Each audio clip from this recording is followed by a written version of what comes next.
자, 오늘 지난 시간에 주기율표까지 했지. 주기율표 마무리, 뭐 주기율표 역사 하면서 이제 어떻게 구성되어 있는가 원자들이, 그리고 금속과 비금속의 차이점, 그리고 그 성질의 차이는 어떻게 생기는가 하면서 원자과 전자까지 이야기하고 마무리했던 걸로 기억합니다. 맞니?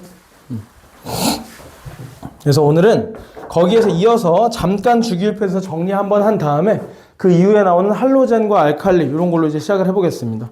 자, 주기율표 다시 한번 그려볼게요. 주기율표. 달달달달달달달달 외워야 돼. 주기율표.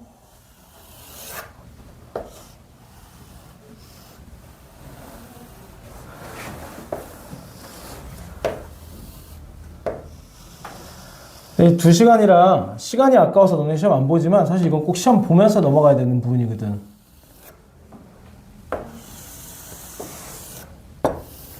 좀 간소하게. 자, 우리 가로에 있는 요 세로줄들을 뭐라고 하기로 했냐면 족이라고 하기로 했어요. 그래서 가로에 적힌 숫자가 몇 족인지, 세로에 적힌 숫자들이 몇 주기인지야. 1주기, 2주기, 3주기, 4주기, 5주기, 6주기, 7주기까지 있고 1족, 2족, 3족부터 12족까지는 이제 고등 과정에서는 딱히 다루지 않습니다. 특히 통합과에서는 만지지 않고요. 그 다음에 13족, 14족, 15족, 16족, 17족, 18족까지. 되겠죠? 그래서 우리가 알아야 되는 것들 한 요 정도. 여기서 먼저 해보자. 4주기, 그 다음에 5주기, 6주기, 8주기, 6주기, 7주기. 이렇게. 이 정도. 자, 오늘 배울 거를 포함해서 좀 알아야 되는 것들까지 포함해서 적겠습니다. 원소들을 이렇게 15, 16, 17, 13, 14 나눠주시고, 그 다음에 할로젠 원소도 4주기까지, 아니다, 5주기까지 적어주시고, 얘도 꼭 필요하진 않지만 소개 정도 하는 걸로 하고요. 그 다음에 여기서 이 정도까지. 자, 여기에 적힌 것들은 가급적이면 최소, 이름은 들어봤다. 그리고 그 중에서 한 3분의 2 정도는 이제 번호, 원자과 전자, 몇 주기 몇 조까지 싹 다 외워야 되는 것들. 그래서 다 적어볼게요. 자, 여기 뭐? 수소, 리튬, 나트륨, 칼륨까지가 너희가 배워왔던 거고, 이 밑에가 오늘 배울 것들입니다. 여기에 베릴륨, 마그네슘, 그 다음에 칼슘까지가 너희가 외우고 있어야 되는 것들, 이미. 그리고 여기에 붕소, 알루미늄, 탄소, 규소. 이것도 이제 다음 시간에 배우게 됐지만 저마늄이라고 하는 겁니다. 여기에다가 질소, 인. 자, 이것도 다음 시간 정도에 배우겠지만 여기 비소라고 하는 게 있고 안티모니라고 하는 게 있습니다. 이거는 자세히 알 필요 없어. 그런 게 있구나. 들어봤다. 여기는 들어봤다 정도만 하면 되는 놈이고 외울 필요 없습니다. 그래서 소개만 하는 거고요. 여기 다시 O, 산소, 황. 그럼 여기는 플루오린, 염소, 그 다음에 브로민, 아이오딘까지 꼭 아셔야 되고, 여기는 필수. 여기도 헬륨, 네온, 아르곤까지는 꼭 아셔야 되고, 여기는 들어봤다 정도. 크립톤, 제논. 요거는 제논 몰라도 돼. 제논 지워버리자. 크립톤까지는 들어봤다. 요 정도. 제논 지워버리자. 요렇게 해요. 여기 적힌 것들 너희는 아셔야 됩니다. 이건 오늘 배우게 될 건데, 칼륨, 그 다음에 루비듐, 그 다음에 세슘, 프랑슘도 몰라도 되는데 지워버릴까? 프랑슘 지워버리자. 프랑슘이라고 하는 놈이 있는데 이 세상에서 두 번째로 희귀한 원소로서 사실상 등장하지 않기 때문에 이렇게까지만 적을게요. 되겠죠? 자, 이것들이 너희가 반드시 알아야 되는 것과 몰라도 되는 것들 살짝 지워보면, 자, 요거는 들어만 봤다. 요거는 들어만 봤다. 들어만 봤다. 이 정도. 이렇게 나머지는 다 아셔야 되고 20번까지는 달달달달달달달 외우셔야 돼. 20번이 칼슘인 거 알고 있죠? 이렇게 해야 됩니다. 자, 그럼 지난 시간에 했던 거 이어서 해보자. 리튬, 베릴륨 하고 누구? 알루미늄 하고 여기 밑에 있는 얘네들 있잖아. 얘네들 뭐라고 한다? 금속이라고 한다. 금속. 그리고 비금속은 어디 있어요? 비금속은 여기 얘부터 출발을 해가지고 여기 탄소, 인, 황, 요렇게 해가지고 요렇게 이거를 뭐라고 한다? 비금속이라고 한다. 그 다음에 여기가 뭐예요? 여기 있는 애들 여기 있는 애들 뭐라고 한다? 우리 준금속이라고 합니다. 되겠죠? 자, 그럼 준금속은 다음 시간에 본다고 했고, 자, 금속, 비금속. 자, 또 쓰진 않을게. 지난 시간에 썼던 거 다 있으니까. 금속은 어떤 특징이 있어? 연성, 전성, 전기전도성, 은백색 광택, 은백색 꼭 아니더라도 광택이 나고, 열전도성, 이런 거 다 뭐 때문이라 그랬어? 자유전자 때문이라 그랬어. 여기는 자유롭게 돌아다니는 전자가 있기 때문에 열도 전달해주고 스스로 전하니까 자유전자면 마이너스 전하를 가지고 있는 전하 입자이기 때문에 스스로의 이동이 곧 전기전도성을 의미합니다. 전기전도성이 있고 연성도 있고 전성도 있고 광택도 나고 이거 다 뭐 때문이라고? 자유전자 때문이다. 얘는 자유전자가 왜 있을까? 버려져서 있는 거야. 자, 지난 시간에 옥텟 규칙 얘기했었죠. 옥텟 규칙이 뭐야? 가장 마지막 껍질을 8개로 채웠을 때 안정적이다. 예외적으로 얘는 2개만 채워도 안정적입니다. 왜? 2개가 최대니까. 자, 그렇다고 했을 때 8개를 채우는 것이 이 모든 놈들의 목적이야. 그럼 여기 있는 애들은 어떻게 하고 싶었어? 하나만 딱 버리면 이렇게 될 수 있단 말이야. 얘네들은 2개 버리면 이렇게 될 수 있단 말이야. 그러니까 얘들은 주로 뭘 택한다? 안정적이기 위해서 전자를 버리는 것을 택합니다. 그럼 버려진 전자 어디로 가? 갈 곳이 없어요. 전자를 버린 이들도 어차피 양이온이 돼버리기 때문에 버려진 전자가 양이온이 돼버린 이들 주변을 맴돕니다. 되겠어요? 이따가 금속 결합 할 때 다시 보자. 이들 사이를 맴돌 거야. 이 맴도느라고 이제 자유전자가 된 거예요. 구속되어 있진 않나 주변에 있기 때문에. 그러니까 얘가 모두 연결시켜 주는 거야. 양이온과 양이온 사이 간격이 멀어지거나 일그러지거나 이것이 바뀌어도 구조가 바뀌어도 그 사이사이에 전자가 채워주기 때문에 자유전자가 인력을 공급해주기 때문에 자 찌그러져도 깨지지 않고 우리 유리 같은 건 찌그러지면 깨지잖아. 그지? 이런 것들은 찌그러져도 깨지지 않고 쭉 느리거나 납작하게 만들어도 너 책 없어? 네. 오늘 처음 왔어? 네. 일단 지금 책이 필요 없어서 일단 보고 나서 이따 갖다 줄게요. 되겠지? 다 뭐 때문이다? 전자를 버리기 때문이다.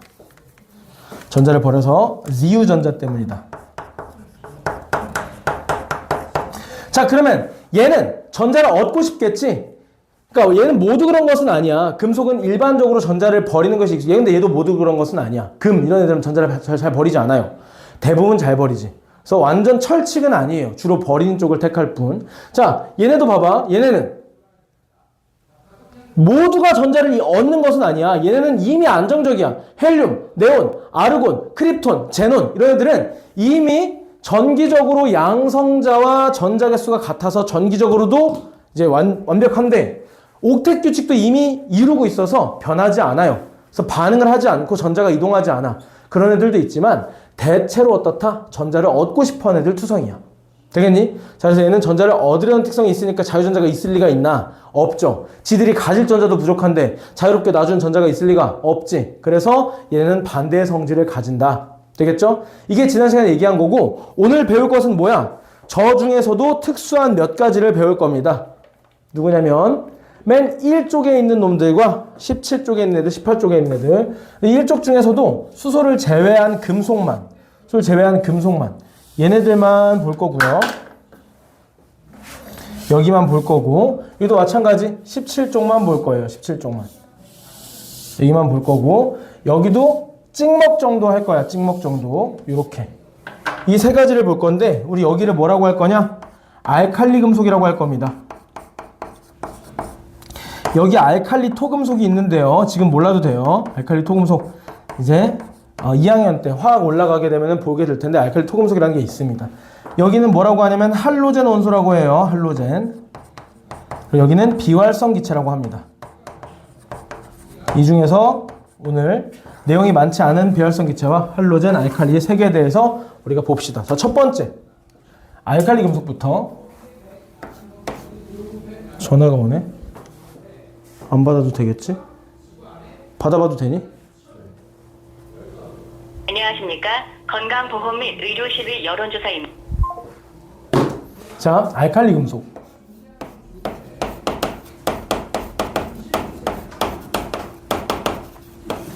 자, 알칼리 금속은 누구를 얘기하냐? 얘는 자, 수소를 제외한 1쪽 금속들. 자, 이쪽 애들은 원자과 전자 몇 개? 그지? 원자과 전자 뭐라 그랬어? 통합과 하고 왔네? 어디서 하고 왔어? 다 했어? 한 바퀴 다 돌았어? 언제? 어릴 때 했다고? 너 지금 어리잖아. 더 어릴 때? 그러면 중3 때가 중2 때 이때 했단 얘기야? 중1 때 끝냈던 것 같은데. 아, 그럼 지금 내용이랑 좀 차이가 있는, 약간의 차이가 있는 것들을 했나 보네. 왜냐면 이거 바뀐 거잖아. 작년부터. 그럼 그때 이후로는 안 했어? 근데 이걸 제가 그냥 스스로 자습하고. 그럼 그 말은 너는 이제 중2, 중3 때는 물리화학을 했다는 얘기잖아. 오케이, 일단 해보자. 자, 원자과 전자는 뭐라 그랬어? 화학결합에 참여하는 전자로서 가장 마지막 껍질을 채우고 있는 놈들을 말하는 거였어. 걔네들이 몇 개냐에 따라서 잃는 방향을 선택할지 얻어서 8개 채우는 방향을 선택할지가 결정되기 때문에 원자과 전자가 화학적 성질을 결정하는 데 굉장히 중요하다고 했습니다. 그래서 우리가 배웠던 거고, 원자과 전자 개수는 어떻게 파악할 수 있다고? 족수에서 1의 자리만 읽으면 돼요. 여기 있는 놈들은 원자과 전자 몇 개? 하나. 얘네들은 2개. 얘네들은 3개, 4개, 5개, 6개, 7개. 자, 여기 있는 애들은 동준아, 얘 원자과 전자 몇 개? 그렇지, 빵개지. 8개가 아니죠, 얘는. 왜? 최외곽 전자를 물으면은 8개라고 대답을 2개, 8개, 8개로 대답을 해야 되지만 원자과 전자는 정의가 뭐니까 화학결합에 참여하는 놈들이기 때문에 얘네들은 안정적이라서 화학결합을 거의 하지 않아요. 그래서 화학결합에 참여하는 전자라고 부르지 않아. 꽉 차 있는 8개, 2개, 2개 이런 애들은 개수를 세지 않습니다. 몇 개? 빵개입니다. 되겠죠? 이제 툭툭 나와야 돼. 몇 쪽이 몇 쪽 그러면 누구요? 이렇게 나와야 된다. 원자과 전자 몇 개 그러면 몇 개 이렇게 대답을 해줘야 돼. 되겠어?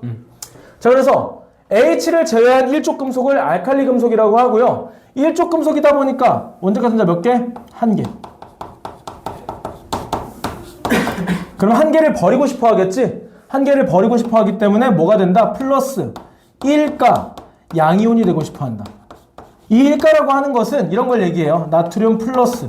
이렇게 적혔을 때 이 이온 전하량을 플러스 1이면 1가, 그 다음에 만약에 칼슘 2 플러스처럼 이 이온 전하량이 2면 2가라고 부릅니다.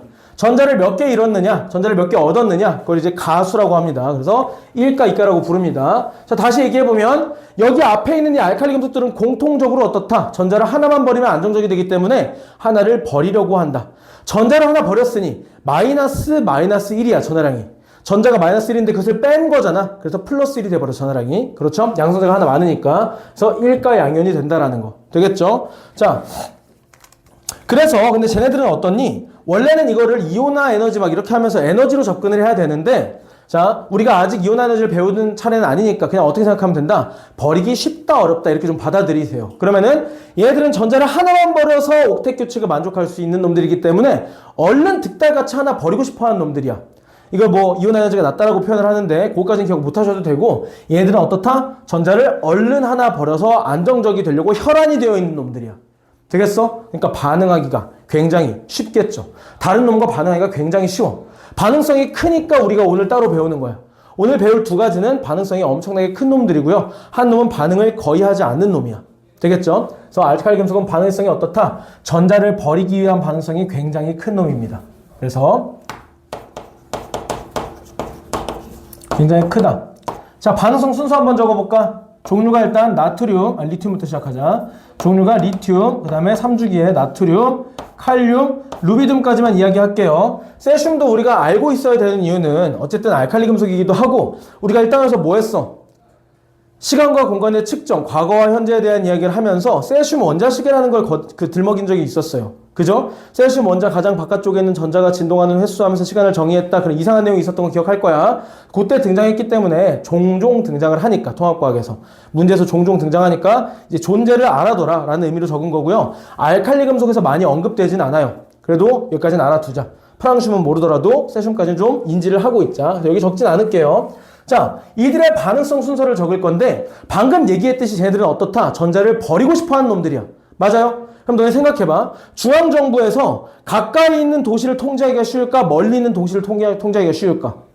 가까이 있는 도시겠지? 그렇게 생각하면 돼. 가까이 있는 전자는 원자 핵의 양성자와 거리가 가깝기 때문에, 원자핵과 거리가 가깝기 때문에 힘을 크게 미칠 수가 있어. 이 전기력이라고 하는 것은, 양과 사이의 전기력이라고 하는 것은 가까울수록 그리고 멀수록 제곱에 비례해서 힘이 약해지고 강해지고 한단 말이야. 그래서 가까이 있는 전자, 안쪽 껍질에 있는 전자, 첫 번째, 두 번째 전자는 힘을 강하게 가할 수가 있어요. 근데 덩치가 큰 놈들은 어때? 물론 전하량이 크기는 하지. 전하량이 크기는 하지만 어쨌든 거리의 제곱으로 약해지는 힘이기 때문에 멀리 있는 전자는 잃기가 쉽습니다. 가까이 있는 전자는 잘 안 잃어요. 당긴 힘이 아직까지 강하니까. 그래서 누가 반응성이 크다? 얘네가 잘 잃어. 잘 잃어. 좀처럼 안 잃어. 물론 얘네들보단 잘 잃겠지만 잘 안 잃어요. 되겠어요? 그래서 반응성 누가 크다? 얘네가 크다. 그래서 여기서는 반응성이 어떻게 순서가 된다? 덩치가 커질수록 반응성이 큽니다. 이것을 우리 어떻게 표현한다? 여기서 주기가 클수록 반응성이 크다라고 표현합니다. 통합과학에서는. 되겠죠? 자, 그리고 반응성에 대한 얘기가 나왔으니까 종류 두 가지를 하자. 자, 이들이 주로 일으키는 화학 반응 종류 두 가지. 누구와 반응? 물과 반응하는 것. 먼저 한번 합시다. 이들은 물과 격렬하게 반응하는데요. 화학식 한번 써보자. 자, 대표적인 이 중에서 가장 많이 등장하는 것은 나트륨이에요. 그래서 나트륨을 한번 해볼게요. 나트륨과 물을 한번 반응시켜보자. 나트륨 더하기 물 화학식 뭐야? H2O입니다. 자, 그러면 얘는 전자를 하나 잃고 양이온이 되고 싶어하고 전자를 얘가 받으면 여러 가지 복잡한 과정이 있지만 너희는 그냥 결과만 기억하면 돼요. 전자를 받으면 얘가 OH가 튀어나오고 H 플러스를 H 플러스 남기는 게 아니라 OH가 전자를 받아서 나온다고 생각하면 돼. H가 덩그러니 남겨지죠. 그것을 써보면 이렇게 됩니다. NaOH가 형성이 되고요. 그 다음에 H가 덩그러니 남는데, 자, 이런 비금속 같은 경우에는 단원자로 존재할 수가 없어요. 왜? 안정성을 추구해야 되기 때문에 항상 결합 상태로 존재합니다. 그래서 이원자로 존재를 합니다. 그럼 얘 하나인데 두 개로 붙여줬네? 그럼 전부 다 2를 붙여줘야겠죠. 이렇게. 그러면 얘가 어떻게 되는 거야? 기체가 되어 날아가고 얘는 남은 용액이 되는 겁니다. 이게 바로 물과 알칼리 금속이 반응하는 겁니다. 자, 그러면은 우리 이런 물질, OH가 붙은 물질을 우리 뭐라고 하냐면 아마 통합과학 2에서 배우게 되겠지만 OH가 붙은 물질을 우리는 알코올 아니면 염기성이라고 한다. 근데 우리 알코올은 거의 안 배울 거예요. 이건 상위 과목 가면 배울 거고. 자, 우리가 배우는 OH 붙은 거는 에탄올 정도만 배울 거고, 그 에탄올은 그냥 너희가 따로 외워줘야겠지. 그거 빼고 OH는 전부 다 염기성이라고 보시면 돼. 자, 그럼 얘는 뭐야? 염기성 물질이 돼버린 거고, 무엇을 발생시켰어? 수소기체를 발생시킨 거야. 따라서 결론. 자, 남은 용액은 뭐가 된다? 염기성이 된다. 그리고 뭐 발생? 수소기체 발생. 이 두 가지 특징이 있다라는 거. 그리고 항상 이런 거 나올 때는 세트로 기억해 줘야 되는 게 있죠. 이들을 어떻게 확인할 수 있는가? 항상 세트로 기억해야 돼. 왜? 시험 문제 이렇게 나오니까. 다음 실험은 알칼리 금속의 성질을 알아보기 위한 실험이다. 그래서 뭐 X, M, N, L. 이 세 놈의 이미 이것은 알칼리 금속에 해당하는, 이렇게 할게. 임의의 원소 기호이다. 질소 같으니까 빼버리고 그냥 M이라고 할게요. 자, 임의의 원소 기호는 알칼리 금속에 해당된다. 얘와 반응했더니 뭐 물과 함께 폭발적으로 반응을 하였고, 남은 용액에다가 페놀프탈린 용액을 넣어보았다. 다. 페놀프탈린 용액을 넣어보았다. 발생하는 기체를 집기병에 모아서 꺼져가는 성냥불을 대보았다. 이때 나타날 수 있는 현상으로 옳은 것은 하고 기억내는 게 나온단 말이야. 그럼 뭐라고 해줘야 돼? 다해서 페놀프탈린 용액 넣었으면, 염기성 물어보는 거구나. 그러면은 페놀프탈레인 붉은색 이렇게 해줄 수 있어야 돼. 우리 염기성이나 산성이 정확히 뭔지는 통합과학에서 처음으로 배우게 되지만 이전에도 이미 여러 번 등장은 했어요. 초등학교 때부터 리트머스 종이로 시작해서 여러 번 등장은 했습니다. 그죠? 그래서 페놀프탈레인 붉은색이고 BTB용에서도 했죠. BTB용액은 무슨 색? 푸른색이 됩니다. 자, 수소기체는 어떻게 확인할 수 있었어? 성냥불을 갖다 대보면 퍽 소리가 난다. 성냥퍽. 이렇게 많이 봤었다는 거. 도대체 함께 기억을 해줘야 됩니다. 이들을 확인하는 방법. 자, 두 번째, 물과의 반응. 그리고 또 뭐도 나오냐면 약간 치사하게 들어가면 이런 것도 나옵니다. 리튬은 물과 반응을 잘하지만 폭발적으로 반응하진 않아요. 근데 이 정도 되면은 폭발적으로 반응해. 나트륨도 꽤나 반응하지만 처음에 양이 적으면 폭발적으로는 안 하고 폭발적으로 반응하진 않고 그냥 열만 좀 날 뿐이야. 근데 여기서부터는 진짜 폭발적으로 반응해. 여기에 차이를 둬서 문제가 나오기도 합니다. 어떤 식으로? 자, 다음은 리튬과 칼륨 중 하나다 하고 실험 결과에다가 하나는 폭발적으로 반응한다고 써놓고 하나는 기포가 어느 정도 발생한다고 써놔. 그럼 뭐가 칼륨인 거야? 폭발적이 칼륨이 되는 거야. 이렇게 치사하게 구분할 수도 있습니다. 그래서 그것까지 기억을 해주시고 그 다음에 with 누구? 공기 중에 산소. 자, 이번엔 누구와 반응시켜볼까? 칼륨과 반응시켜볼게요. 칼륨. 자, 칼륨과 산소가 반응을 할 건데, 자, 칼륨은 전자를 몇 개 잃고 싶어 하는 놈이야? 하나 잃고 싶어 해요. 산소는 몇 개 얻고 싶어 하는 놈이야? 얘처럼 되려면. 두 개를 얻고 싶어 하죠? 그러면 1대1로는 수지가 안 맞네? 칼륨이 두 개가 버려줘야 산소 하나가 만족할 거 아니야? 그럼 2대1로 반응하는 거야. 그럼 만들어지는 화합물은 뭐가 돼요? K2하고 O가 되겠죠? 그죠? 근데 O 지금 두 개가 있었으니까 요거 두 덩어리가 나오겠죠? 그럼 칼륨은 총 몇 개 필요해요? 4개가 필요하겠죠? 중3 때 했었던 개수 맞추기 이제 잃어버리면 안 됩니다. 이렇게 반응을 합니다. 되겠어요? 자, 요때는 뭐 남은 용액이고 뭐고 그런 것은 없고요. 그냥 이렇게 기억을 해주시면 되겠습니다. 이렇게 반응하는구나. 자, 이렇게 물과도 잘 반응하고 공기 중에 수증기와도 반응하고 공기 중에 산소와도 잘 반응하기 때문에 얘를 보관하고 싶으면 뭘 하면 안 된다? 그냥 공기 중에 놔두거나 물에 넣으면 안 된다. 그러면 어떻게 해야 돼? 보관하는 방법이 따로 있어요. 그래서 이것도 외워주셔야 되는데, 자, 이런 반응성 때문에 보관법이 어떻게 된다?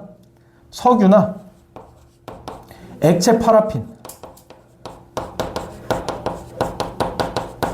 여기에다 보관을 합니다.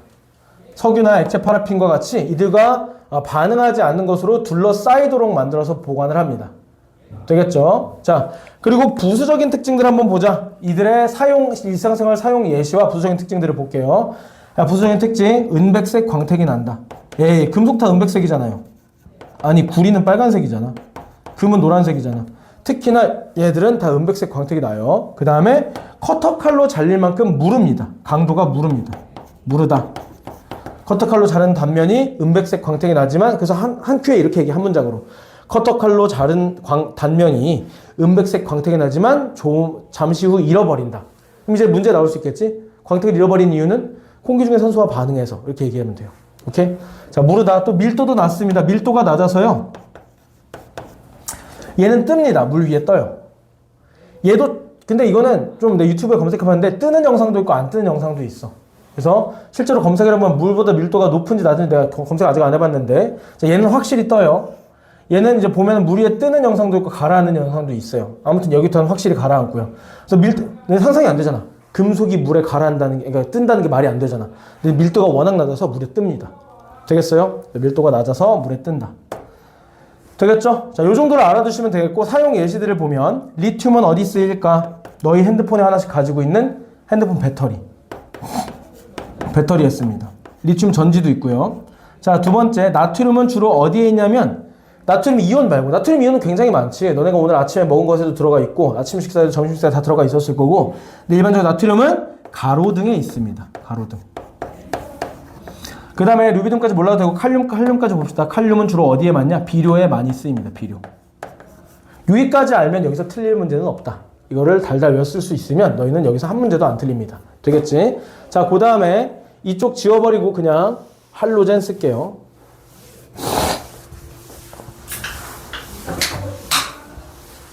나도 줘. 할로젠. 아, 무슨 마시고 싶다. 꼽주는 거 아니야? 그냥 마시고 싶다고. 할로젠 원소. 할로젠 원소는 몇 쪽일까? 아까 여기에 17쪽이었죠? 17쪽입니다. 얘는 17쪽.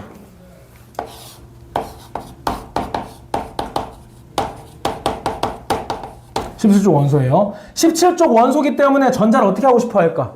하나만 얻으면 몇 쪽처럼 전자배치를 이룰 수가 있어. 하나만 얻으면 18쪽처럼 될 수가 있어요. 그래서 얘는 어떻게 하고 싶어 한다? 원자가 전자가 몇 개이기 때문에, 원자가가 7개이기 때문에 어떻게 한다? 마이너스 1가 음이온이 되기 쉽습니다. 이렇게 반응성이 큰 거야. 되겠죠? 아까 얘가 하나를 얼른 잃고 싶어 했듯이 얘도 하나를 얼른 얻고 싶은 겁니다. 되겠죠? 자, 그래서 무엇이 있을까? 얘도 반응성이 굉장히 커요. 그래서 하나만 얻으면 되잖아. 반응성이 큽니다. 그래서 예시를 한번 들어볼까? 자, 할로젠 누구누구 있었어요? 얘는 1쪽에는 없기 때문에 2쪽부터 플로린, 그 다음에 염소, 브로민, 아이오딘 있는데 4개만 알면 돼. 더 몰라도 돼. 그런데 얘들을 표현할 때 보통 이렇게 2를 붙여주세요. 왜냐면 비금속이고 언제나 이원자 분자로 존재하기 때문에 상온에서. 되겠어요? 얘는 금속이기 때문에 그냥 이렇게 단일로 되어 있는 그 혼자 있는 것들의 집합체야, 집합체.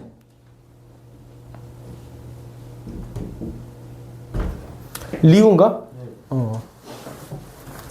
저 안쪽에 앉아줘. 지금 이거 카메라 있어가지고. 되겠죠? 분자 상태로 존재하기 때문에 2를 붙여주시도록 하고요. 자, 반응성 똑같은 논리로 이야기할 건데 얘네는 잃고 싶어 했지. 얘는 얻고 싶어 해. 그럼 전자를 지나가는 거 확 차가지고 자기한테 안 치려면 얘는 어떨까? 자기 가까운 곳에 앉히는 게 쉽겠지. 먼 곳에 어떻게 해? 야, 너 지나가네. 거기 앉아. 아, 앉으라고. 아, 어디가? 이렇게 해야 되잖아. 그지? 근데 지나가는 내가 가까운 데 앉힐 수 있으면 어떻게 돼? 팍 잡아다가 이따 앉히면 되잖아. 그지? 얘도 비슷한 논리. 그러니까 이게 비유야, 비유. 어떻게 하면 된다? 덩치가 작아. 주기가 작아서 활용하는 껍질이 왜 안쪽에 있어? 첫 번째, 두 번째 껍질에 있어. 그러면은 전자를 끌어당기는 힘이 강해요. 근데 덩치가 커. 6주기, 7주기 정도 돼가지고 되게 덩치가 크면 지나가는 전자가 거기 앉도록 결속하는 힘이 약해요. 전기력으로. 되겠죠? 그런데 얘는 반대야. 얻어야 되기 때문에 덩치가 작은 게 유리합니다. 그래서 얘는 반응성 누가 커요? 이쪽이 커요. 이쪽이 큽니다. 이쪽이 큽니다. 되겠어요? 얘는 뭐라고 표현해? 주기가 작을수록 반응성이 크다라고 표현합니다. 오케이? 자, 참고로 저 플루오린은 잘 기억해 두시는 게 좋아요. 이과를 갈 거라면 상위 그 과목에서 화학에서 뭐 전기음성도 이런 걸 배우게 될 텐데 저놈은 우리가 알고 있는 원소들 중에서 가장 전자를 끌어당기는 힘이 셉니다. 그래서 가장 욕심쟁이에요. 전자를 끌어당기는 그런 입장에서 가장 욕심쟁이야. 오케이? 자, 그래가지고 기억을 해두시는 게 좋습니다. 플로린은 따로. 자, 그래서 반응성은 이쪽으로 갈수록 크다. 기억을 해두시고. 자, 반응성 봐야겠지? 방금 한 것처럼. 근데 얘는, 얘보다는 좀 단순합니다. 두 가지만 나오는데, 먼저 수소화 반응. 반응식을 한번 적어보자. 수소화 반응식. 자, 알칼리 금속 아무나. 자, 근데 가장 자주 나오는 게 이제 요 놈이에요. 요 놈. 요 놈과 반응을 한번 시켜볼게요. Cl2와 수소를 반응시켜보자. 그럼 뭐가 나와? 얘는 계속 맞힐 것도 없네요. 이 HCl이 나와요. 보통 양이온을 앞에 써줍니다. 되겠어요? HCl이 나와요. 되겠죠? 자, 이거 뭐라고 부르니? 너네 많이 봤죠? 기체 상태일 때는 염화수소라고 부르고 물에 녹으면 뭐라고 불러? 염산이라고 부르죠. 그런 놈입니다. 방금 여기서도 얘기했다시피 이거 물어봅니다. 용액의 액성 물어봐요. 얘가 물에 녹으면 어떻게 된다? 산성이 됩니다. 물에 녹아. 산성이면 뭐가 많이 나오니? BTB 용액에서 무슨 색? BTB 용액에서 빨간색. 빨간색이래. 노란색. 노란색 많이 나오고 리트머스 종이에서 무슨 색? 빨간색. 이런 거 많이 나오죠. 되겠죠? 그래서 물에 녹아 산성이라는 거. 자, 기억해 두시고 또 누구랑 반응을 잘하냐. 그리고 이런 놈을 우리가 부르는 명칭이 또 따로 있어. 뭐라고 부르느냐? 할로젠화수라고 부릅니다. 할로젠화수소 이렇게 불러요. 할로젠화수소 이렇게 부릅니다. 그 다음에 두 번째 누구랑 반응했을 때?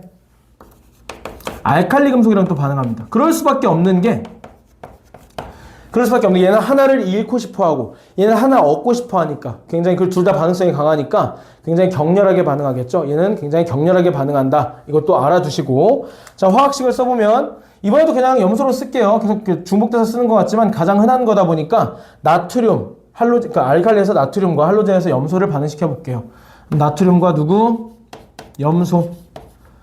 그래서 NaCl이 될 건데 하나 잃고 하나 얻으니까. 자, 얘 2니까 여기도 두 개 있어야겠죠? 그럼 얘도 두 개 있어야겠죠? 이렇게 됩니다. 이거 우리가 뭐라고 불러요? 소금의 주성분인 염화나트륨이라고 부르죠. 우리한테 흔한 저 녀석이 뭐였던 거야? 알칼리 금속과 할로젠 원소에 반응한 결과물이었던 겁니다. 되겠죠? 격렬하게 반응합니다. 자, 그리고 요도 일반적인 특성을 봐야 되는데 요거는 좀 외워야 될 게 좀 있습니다. 자, 중요한 얘기인데 시험 문제에 너무 잘 나오는 얘기예요. 시험 문제에 너무 잘 나와요. 뭐냐면 상온에서의 상태와 색. 시험 문제에 잘 나옵니다. 상온에서의 상태와 색. 누구부터? F2부터 Cl2, 브로민 2, 아이오딘 2 이렇게 봅시다. 자, 먼저 상온에서 상태 기기액고입니다.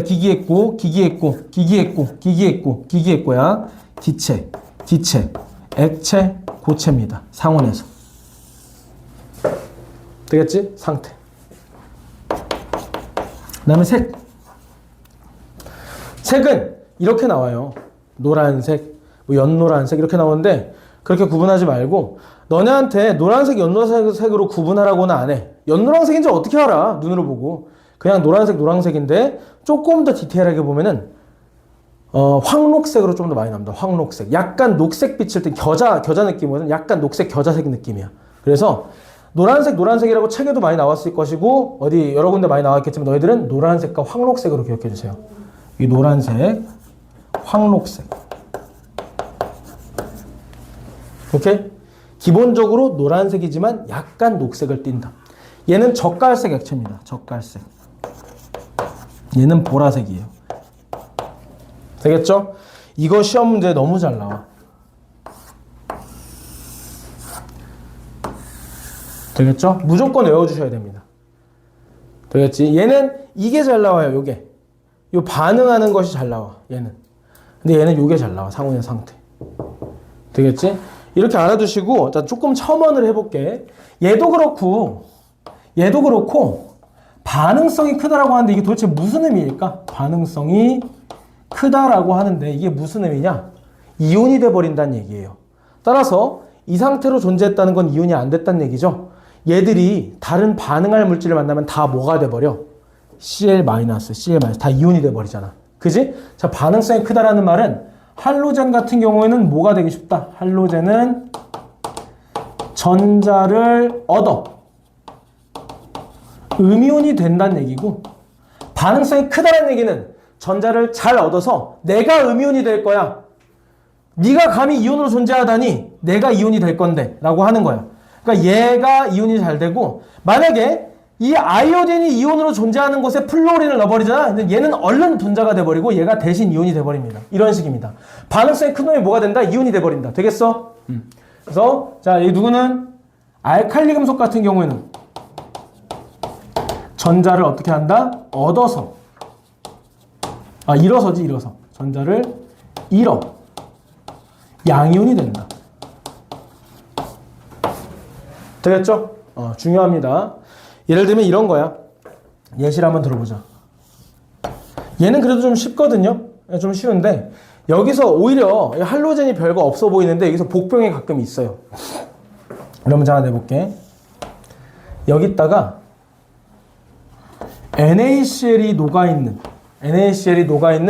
물이 있어요. 수용액이 있어요. 여기다가 누구를 넣었냐면 노란색 기체인 플로린 기체를 막 넣고 흔들었대.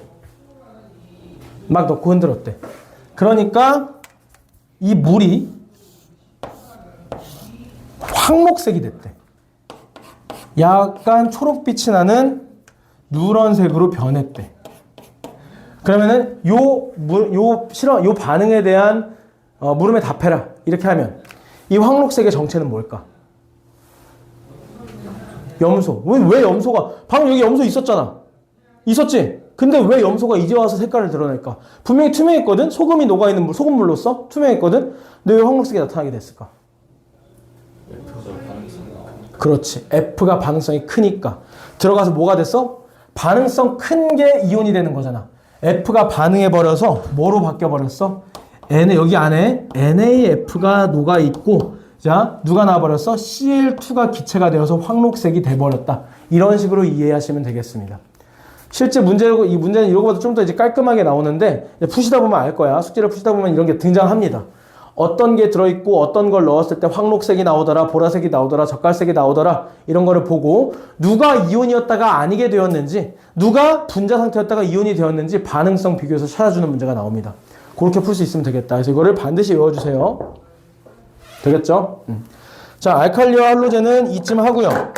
그리고 마지막, 요거 안 했구나. 이것들이 어디에 쓰이는지. 어디에 쓰이는지도 해야죠. 자, 이 어디에 쓰일까? 자, 얘들은 대체로 다 다른 놈을 산화시키는 놈들이야. 그래서 소독으로 쓰입니다. 소독. 다 소독에 쓰여요. 엔간하면. 얘는 인체 소독에 쓰여요. 그래서 치약. 그리고 구강, 가글에도 들어있어. 오케이? 여기는 불소라고도 부르는데, 그래서. 자, CL은 어디 들어있냐? 보통 수돗물이나 수영장물 소독에 들어있고요. 락스나 표백제에도 들어있습니다. 표백제에 들어있어요. 네, 브로민은 방염 재질, 방염이나 난연. 뭐 얘기하는 거냐면 불에 잘 안 타게 만든다는 거야. 화염할 때 염자, 연소할 때 연자야. 그래서 이제 이런 재질에 많이 쓰이고요. 잘 안 나와요. 얘는 이런 거 묻지 않아 굳이. 근데 이 두 개는 자주 나오고요. 아이오딘도 자주 나와. 왜? 비슷한 소독의 성질을 가지고 있거든. 빨간 약 알죠? 포비돈 이렇게 생긴 거.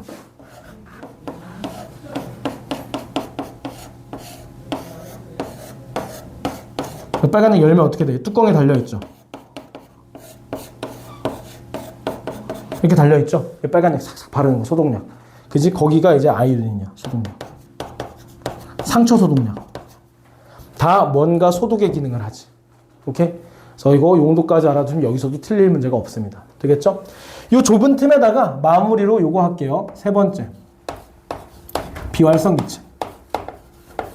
여기는 내용이 별로 없어요. 얘는 사실 중요한 게 뭐냐면 다른 놈들이 다 이놈과 같은 전자 배치를 갖추고 싶어 한다라는 게 핵심이야. 얘의 기능은. 이 내용상의 기능은. 오케이?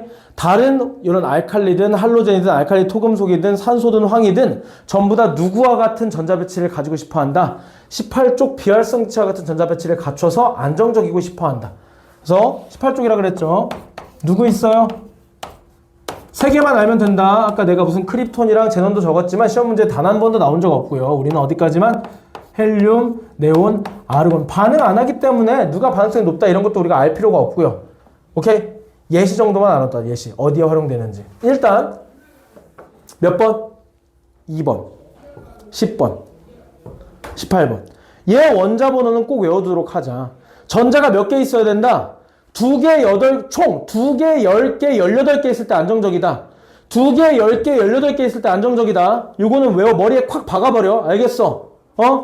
그러면은 18개 있어야 안정적이니까 19개 가진 칼륨은 하나 버리고 싶어 할 거고 17개 가진 염소는 하나 얻고 싶어 할 거고 16개 가진 황은 2개 얻고 싶어 할 거고 20개 가진 칼슘은 2개 버리고 싶어 할 거고 그러니까 10개일 때 안정적인데 9개 가진 플로린 하나 얻고 싶어 할 거고 8개 가진 산소는 2개 얻고 싶어 할 거고 11개 가진 나트륨 하나 버리고 싶어 할 거고 12개 가진 마그네슘은 한 2개 버리고 싶어 할 거고 이런 연관관계를 알아야 되니까 가장 핵심적으로 전자는 2개, 10개, 18개 있을 때 안정적이다. 알겠니?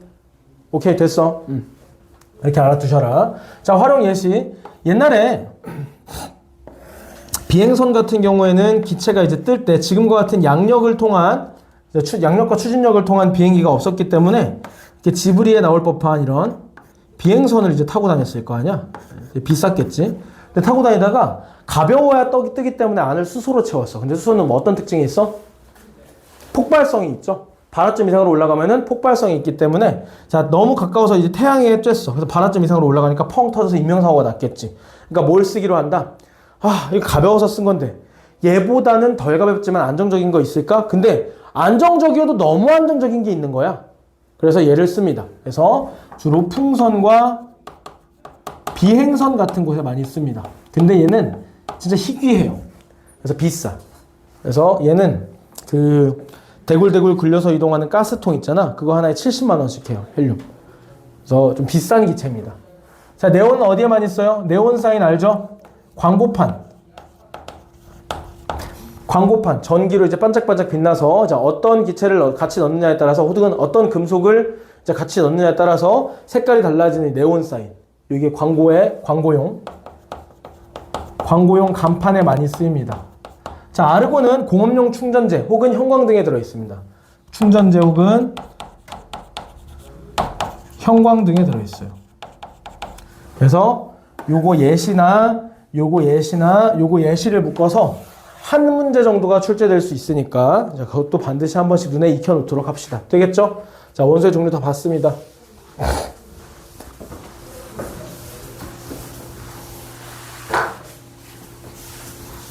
그 다음 화학결합 보자. 자, 이제 이런 것들이 어떻게 화학결합을 하나. 항상 핵심 이슈는 뭐였어? 지금 하고 있는 내내 8개를 만족하자. 그지? 헬륨이나 아르곤이나 네온과 같은 전자배치를 만족하자. 이게 핵심 이슈였어. 그러니까 화학결합도 왜 하는 거야? 그거 하려고 하는 거야. 옥텟 규칙 만족하는 그런 전자배치를 가지려고 화학결합도 하는 겁니다. 목적이 뭐라고? 안정적이 되려고. 언제가 안정적인데? 가장 마지막 껍질이 첫 번째 껍질의 경우 2개, 두 번째, 세 번째 껍질의 경우 8개를 만족했을 때 안정적이니까 그게 화학결합의 목적입니다. 되겠죠? 그래서 3가지 화학결합을 볼게요.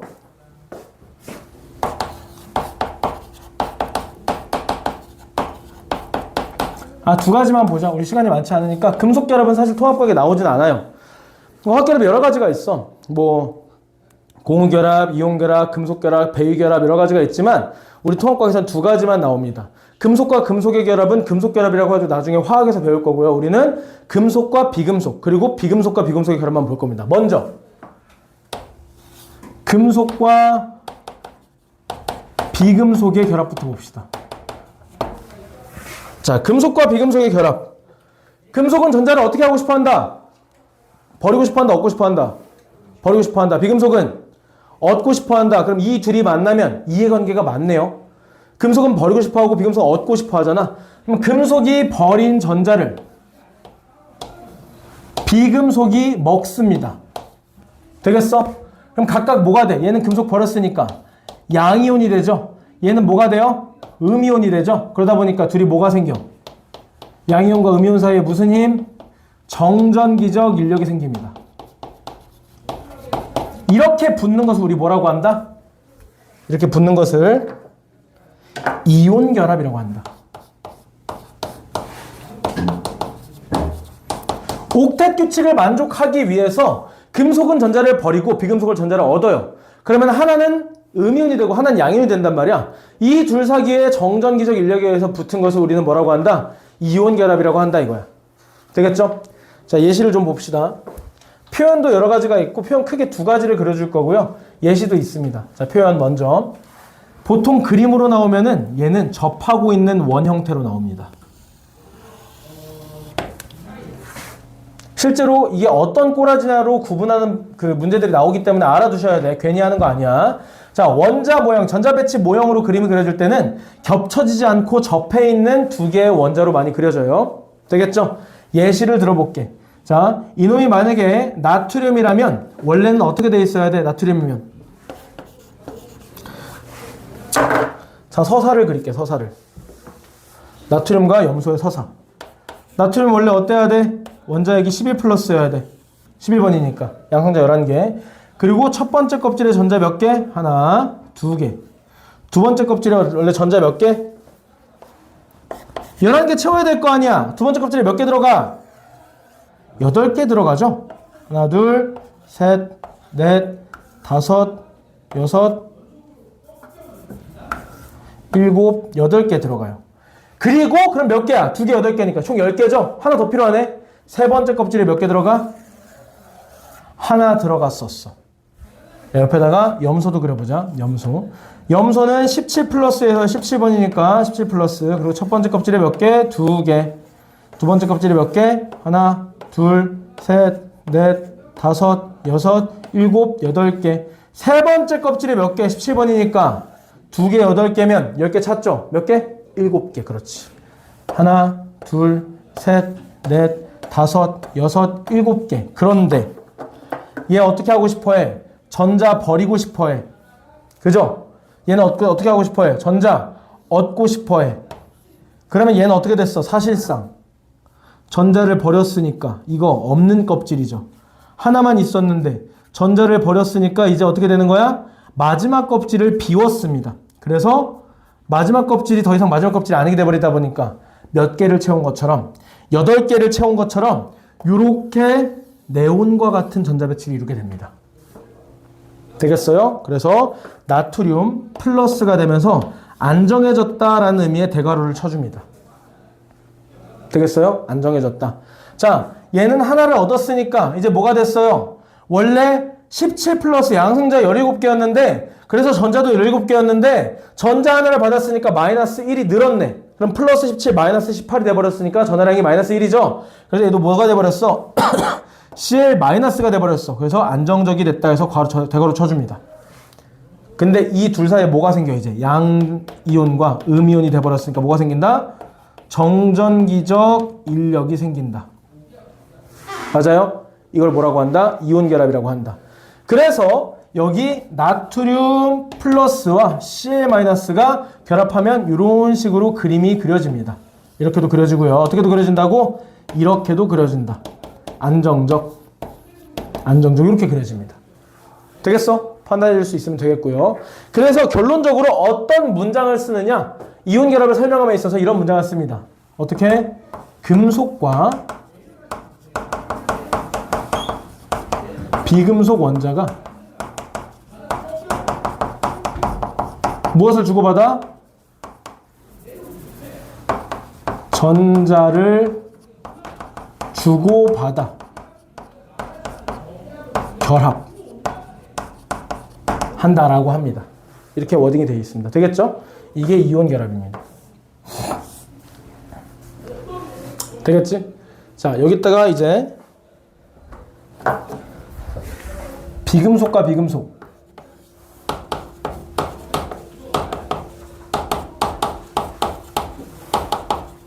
공유결합을 볼게. 자, 쟤는 줄 놈이 있고 받을 놈이 있으니까 수지타산이 맞았어. 이해관계가 맞았어. 근데 얘는 어때? 둘 다 잘 돌아가고 있니? 자, 둘 다 어때? 받을 놈밖에 없지. 그럼 안 맞잖아, 뭔가. 그죠? 받을 놈밖에 없으니까. 그럼 어떻게 돼야 돼? 공유를 해야지. 나는 못 줘. 근데 니께 필요해. 그럼 어떻게 할까? 너도 필요하지? 내 거 너와 나 사이에 둘 테니까 니 거 하나도 나와 너 사이에 두고 우리 이거는 가져가지 말고 너도 네 것처럼 쓰고 나도 내 것처럼 쓰자. 이런 공유결합이 성립합니다. 그래서 어떻게 하고 싶다? 얘도 주고 싶어. 얘도 주고 싶어. 그래서 어떻게 하기로 한다? 나도 쓰고 니도 쓴다. 이걸 뭐라고 한다? 공유결합이라고 합니다. 그래서 얘는 원자와 원자 사이의 결합 자체는 쟤보다 강합니다. 너무너무 졸려 혹시? 졸려? 안 졸려? 자, 원자와 원자 사이의 결합 자체는 얘가 더 강해요. 얘는 뭐야? 각자 만족은 했어. 옥텟 규칙 끝났어. 각자. 근데 정전기적 인력, 고작 정전기적 인력 때문에 결합을 하는 거야. 그래서 원자와 원자 사이의 결합은 얘보다는 얘가 더 세요. 왜? 얘네는 이거 옥텟 규칙 만족하느라고 결합한 거기 때문에 결합 자체가 옥텟 규칙을 만족하는 과정이고, 얘는 결합은 정전기적 인력이고 결합하기 이전에 이미 옥텟 규칙은 만족이 됐어요. 그래서 원자와 원자 사이의 결합은 얘가 더 세지만, 이따가 보겠지만 그렇게 만들어진 이 분자와 그러니까 얘네들이 이 원자 사이 결합보다는 약해. 하지만 이렇게 만들어진 분자 사이 결합보다는 셉니다. 요거 하나 기억해 두자. 자, 마저 진행을 할게요. 그럼 공유결합은 어떤 식으로 이루어지겠느냐?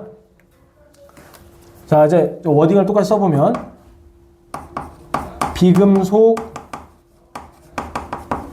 원자가 전자쌍을 공유하여 결합이라고 합니다. 되겠죠? 이렇게 나와 있고, 자, 예시들을 보자. 얘도. 자, 얘는 예시들 한 4가지 정도 볼게요. 첫 번째 물, 그 다음에 NH3, 그리고 CO2, 그리고 CH4. 이렇게 4가지만 볼게요. 자, 먼저 H2O 이렇게 보자. 가운데 산소가 있어요. 산소 8+. 오케이? 산소가 있어. 그럼 첫 번째 껍질에 몇 개? 2개. 두 번째 껍질에 몇 개? 6개가 남겠죠? 그래서 하나, 둘, 셋, 넷, 다섯, 6개야. 몇 개가 부족해? 2개가 더 필요하죠? 그래서 누구를 불러와? 수소를 불러옵니다. 수소야, 수소야. 너 전자 하나 필요하지? 근데 내가 내 걸 줄 수 없거든?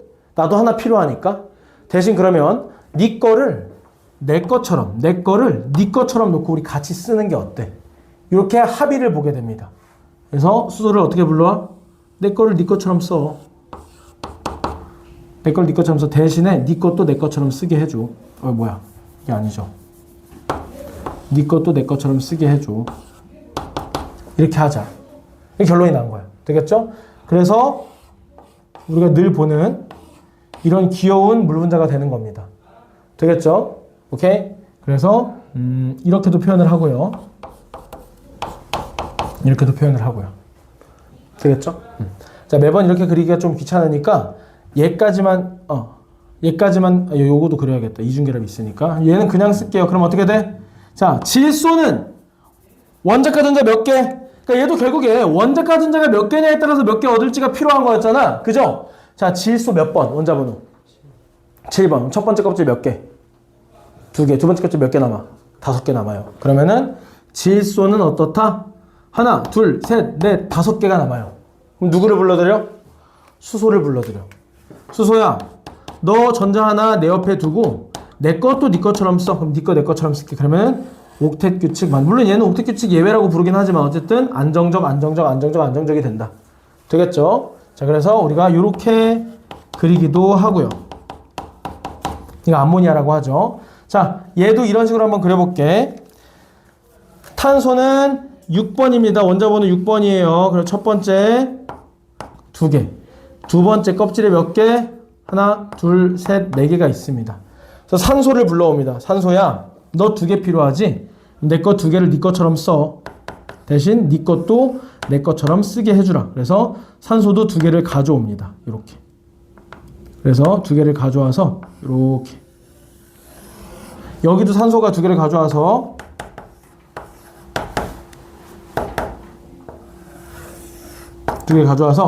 하나, 둘, 셋, 넷, 다섯, 여섯. 하나, 둘, 셋, 넷, 다섯, 여섯. 이렇게 하면 얘 몇 개? 하나, 둘, 셋, 넷, 다섯, 여섯, 일곱, 여덟. 만족. 하나, 둘, 셋, 넷, 다섯, 여섯, 일곱, 여덟. 만족. 하나, 둘, 셋, 넷, 다섯, 여섯, 일곱, 여덟. 만족. 이렇게. 되겠죠? 마지막 메테인. 메테인도 이번엔 간단히 그려보자. 메테인. C. 원자과 전자 몇 개? 탄소? 그지? 2주기 14족이고 6개가 총 전자수기 때문에 첫 번째 껍질 2개, 두 번째 껍질 4개야. 하나, 둘, 셋, 4개야. 누구를 불러와? 수소를 불러와. 하나 주라. 하나 놓자. 하나 공유해서 같이 쓰자. 그래서 만족, 8개 만족. 이렇게 되는 것이 바로 메테인의 구조입니다. 되겠죠? 그래서 얘는 어떻게 한다 그랬어? 2개가 접하는 모양새로 그려집니다. 얘는 어떻게 그려지냐면 이렇게 그려져요. 언제나 겹치는 모양새로 그려져요. 얘처럼. 겹치는 모양새로 그려집니다. 이렇게. 공결하면 겹치는 모양새로. 되겠죠? 자, 그리고 그럼 얘는 어떻게 표현될까? 이런 식으로 표현해보면 얘는 어떻게 표현되냐면 얘도 이것도 표현해볼게. C하고 H 4개로 이렇게 표현돼요. 물론 이거는 그 윗과목인 화학에서 표현하는 방식이지만 종종 나와요. 아이러니하게도. 종종 이런 표현이 나오니까. 자, C는 어떻게 된 거야? 이쪽에 결합, 산소랑 돼 있어. 그런데 차이점이 있습니다. 다 전자쌍 몇 개야? 한 쌍으로 결합을 유지하고 있어요. 맞아요? 한 쌍이. 근데 얘는 몇 쌍이 있니? 몇 쌍이야? 2쌍. 여기도 몇 쌍? 2쌍. 그래서 한 쌍당 결합 하나로 봅니다. 그럼 얘는 결합 몇 개인 거야? 2개인 거지. 결합 2개. 되겠어? 자, 지금부터 간단히 좀 몇 개 물어보겠습니다. 자, 결합 몇 개? 물 결합 몇 개야? 공유 결합 몇 개? 2개. 공유 결합 2개. 단일 결합만 2개. 맞아요? 자, 그리고 공유 전자쌍 몇 개 그러면? 방금 너네가 대답한 거나 마찬가지야. 공유 결합 몇 개? 그러니까 공유 전자쌍 몇 개? 2쌍. 그지? 비공유 전자쌍 몇 개? 비공유 전자쌍이라고 하는 것은 화학결합에 참여하지 않은 원자과 전자를 2개씩 짝지어서 부르는 말이야. 되겠어? 자, 그러면 수소는 어차피 화학결합에 참여하지 않는 놈이 있을 수가 없어. 한 쌍, 2쌍이 비공유가 되겠네. 비공유 2개. 자, 다시. 야, 이 결합 몇 개? 암모니아 결합 몇 개? 3개. 단일 결합만 3개. 오케이? 자, 공유전자쌍 몇 개 그러면? 몇 쌍? 3쌍. 비공유 몇 쌍? 1쌍. 오케이? 자, 얘 결합 몇 개? 결합 몇 개? 결합 2개라고 해야겠지. 이중결합 2개지. 그지? 이걸 이중결합이라고 부르죠? 이중결합 2개. 오케이? 얘는 결합 2개요. 이중결합 2개요. 오케이? 자, 그러면 공유전자쌍 몇 개? 이거는 몇 개? 몇 개? 몇 개? 4개. 하나, 둘, 셋, 4개. 4개. 비공유 몇 개?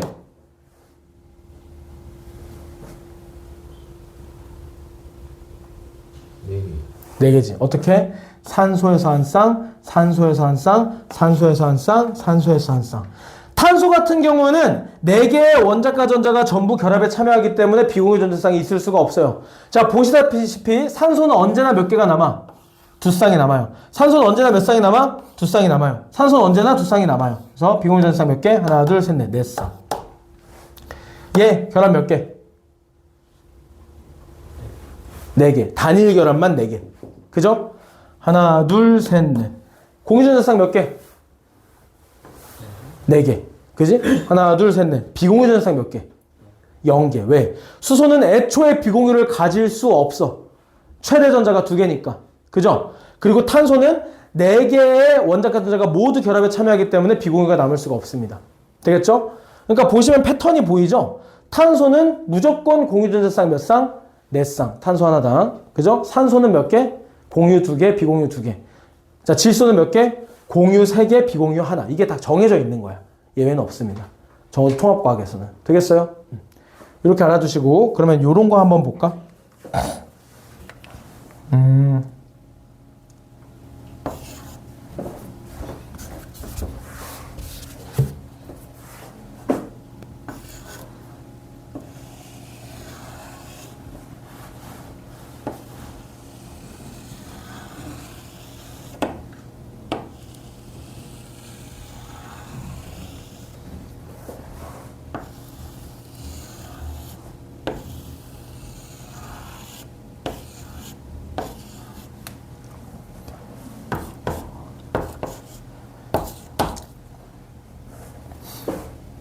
전자가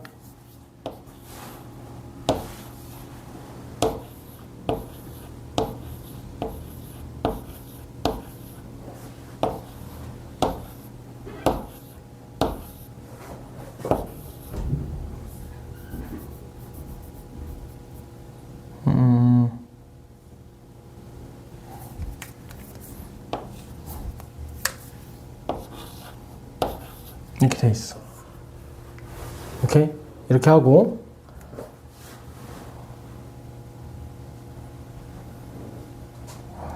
뭘로 하는 게 좋을까?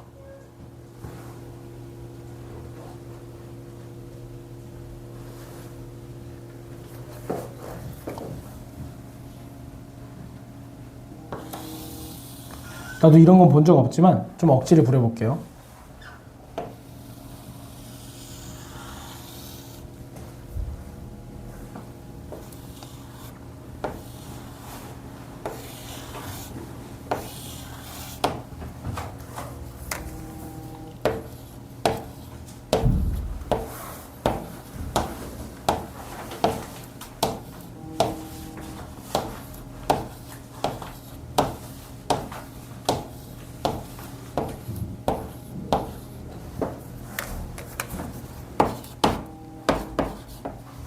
이렇게 돼 있어. 자, M은 M은 뭘까? 얘는 Mg라는 물질이야. Mg. 얘는 XYg라는 물질이야. 자, 요거를 보고 M이 뭔지 찾는다고 만약에 해보자. M이 어떤 물질이 어떤 원소인지 찾는다고 해보자. 그럼 일단 여기 밑에 있는 단서 가지고 Z가 뭔지를 알아야 돼. 왜냐면 이것만 보고는 뭔지 알 수가 없어. 일단 무슨 결합이야, 이 둘? 무조건 이온 결합이야. 왜? 접하는 형태로 나오면 이온 결합이라 그랬지? 이온 결합이야.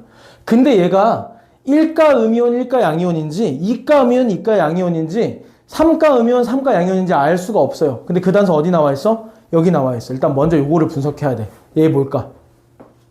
무조건 수소죠. 수소야. 자, 얘는 뭘까? 탄소. 자, 판단하는 방법은 어떻게 되느냐? 이렇게 돼 있잖아. 반 잘라. 여기를 반 잘라. 그래서 이것만 얘 거야. 여기만 얘 거야. 여기만 얘 거야. 그러면 전자 몇 개? 하나. 그럼 누구야? 수소. 하나, 둘, 셋, 넷, 다섯, 6개. 전자 몇 개? 6개. 그럼 누구야? 탄소. 하나, 둘, 셋, 넷, 다, 7개. 누구야? 질소. 그래서 얘는 HCn이라는 사이화나수소라는 실제로 있는 물질입니다. 얘는 내가 지어낸 물질인데, 자, 얘가 뭐야? Z가 뭐였어? 질소야. 그러면 질소가 이온 결합하려면 전자 몇 개 얻어야 돼? 3개 얻어야 되지. 질소 몇 번이야? 7번. 첫 번째 껍질이 2개, 두 번째 껍질이 5개야. 몇 개 더 필요해? 3개 더 필요해. 3개 얻어서 이렇게 돼야 돼. 자, 그러면 얘가 뭐란 얘기야? 무조건 M 3 플러스여야 된다는 얘기야. M 3 플러스 된 게 이렇게 생겼어. 전자 몇 개야? 몇 개야 전자? 10개. 10개예요. 3개를 잃어서 10개가 된 거야. 원래 몇 개였을까? 13개. 그럼 누구야? 알루미늄이 되는 거지. 얘는 알루미늄 N. 나도 처음 보는 물질인데 있는지도 모르겠어. 그래서 아무튼 개수 맞춰주다 보니까 억지로 이렇게 됐는데 알루미늄과 질소가 이제 이온 결합을 이룬 그런 물질입니다. 되겠어요? 자, 이런 식으로 판단해 주는 거. 이렇게 생기면 뭐? 공유결합. 이렇게 생기면 뭐? 이온결합. 그리고 공유결합에서 원자 찾을 때 어떻게 돼? 반갈해서 얘만 얘 거, 얘만 얘 거. 반갈해서 요렇게만 얘 거, 요렇게만 얘 거. 그래서 누군지 찾아줍시다. 되겠니? 자, 이렇게 해주시면 결합 얘기도 끝났고, 결합 얘기 할 게 좀 더 있어요. 이 결합의 원리들, 그래, 표현들을 설명을 했으니까 이제 성질들을 보자. 성질들. 자, 이온 결합 같은 경우에는 어떤 성질이 있느냐면 녹는 점, 끓는 점이 높아. 왜 그랬다 그랬어? 녹는다라는 얘기나 끓는다라는 얘기는 입자와 입자 사이의 결합을 끊어내고 에너지를 얻어서 다른 상태로 나아가는 걸 얘기를 한다. 그럼 입자 상태의 입자끼리의 인력을 끊어내기가 쉬우면 쉽게 녹고 쉽게 끓는 거야. 입자 사이의 결합력을 끊기가 어려우면 어렵게 녹고 어렵게 끓어서 높은 온도에서 녹고 끓는 거야. 되겠어? 그럼 입자 사이의 결합력을 볼 건데, 선생님, 얘는 공유 결합이 더 세다 그랬잖아요. 물론 그렇지. 공유 결합 자체는 공유가 이온보다 세요. 근데 문제는 뭐냐? 얘네들 만약에 물이라고 해봐. 물 공유 결합하면 어떻게 돼요? 물. 끊어내는 것은 여기가 아니야. 끊어내는 것은 요 원자와 원자 사이 결합이 아닙니다. 누구만 끊으면 돼? 여기만 끊으면 되잖아. 여기만. 분자와 분자 사이만 끊으면 되잖아. 그지? 비록 원자와 원자 사이의 결합력은 공유 결합이 강하지만 분자와 분자 사이의 결합력은 얘네들보다 약해요. 왜? 얘네들은 이런 구조로 되어 있습니다. 자, 3차원 결정형으로 되어 있어요. 얘네들은 3차원 결정 구조. 예를 들면 이렇게 되어 있어요. 양, 양, 양, 양,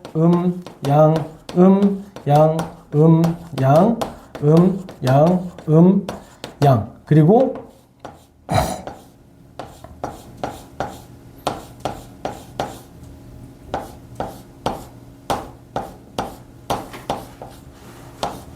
이렇게 되어 있어요. 그러니까 이렇게 3차원 결정 구조로 되어 있어요. 양음양음이 반복적으로. 되겠지? 그러니까 이 입자 하나하나마다 얘 입자 하나만 봐도 사방이 뭐야? 앞뒤 위 아래 좌우 다 뭐가 땡기고 있어? 음이온이 땡기고 있어. 그럼 이 정전기적 인력이 분자와 분자 사이 인력보단 강하단 말이야. 그래서 얘네는 이 결합력, 입자 사이의 결합력을 끊어내기가 어려워요. 그래서 뭐가 높다? 얘는 녹는 점과 끓는 점이 높습니다. 얘는 녹는 점과 끓는 점이 비교적 낮아요. 왜? 분자 사이, 비록 원자 사이 결합력은 강하지만 통합과학에선 관심 없어, 그게. 자, 원자 사이 말고 분자 사이 결합력이 얘보다 약하기 때문이야. 물론 얘도 뭐 극성 분자 아닌 그 무극성 분자 하면서 결합력이 서로 달라요. 물질마다 달라. 공유결합이라고 해서 다 똑같은 건 아니야. 다르긴 하지만 우리는 거기까지는 안 배우고 통합과학에서는 어디까지만 한다? 그냥 분자 사이 결합력보다 이온 사이 결합력이 더 세기 때문에 녹는 끓는 점이 높다. 이렇게 하는 거야. 그래서 상온에서 대부분 뭐로 존재해? 대부분 고체 상태로 존재한다. 상온에서 주로 고체 상태로 존재합니다. 되겠죠? 자, 그리고 이 공유결합 같은 경우에는 약간 케이스 바이 케이스가 많아. 그래서 어떤 특정한 성질이 있다라고 단정 짓기에는 좀 그때그때 다른, 물질마다 다른 성질이 있기 때문에 획일화시킬 수가 없어서 오히려 얘에 대한 성질 가지고 외워주는 게 좋습니다. 얘에 대한 성질을 외우고 얘는 케이스 바이 케이스다. 그래서 요거 가지고 구분해 주는 게 좋습니다. 그런 예시들 몇 개 보자. 자, 가장 시험에 많이 나오는 것은 전기전도성입니다.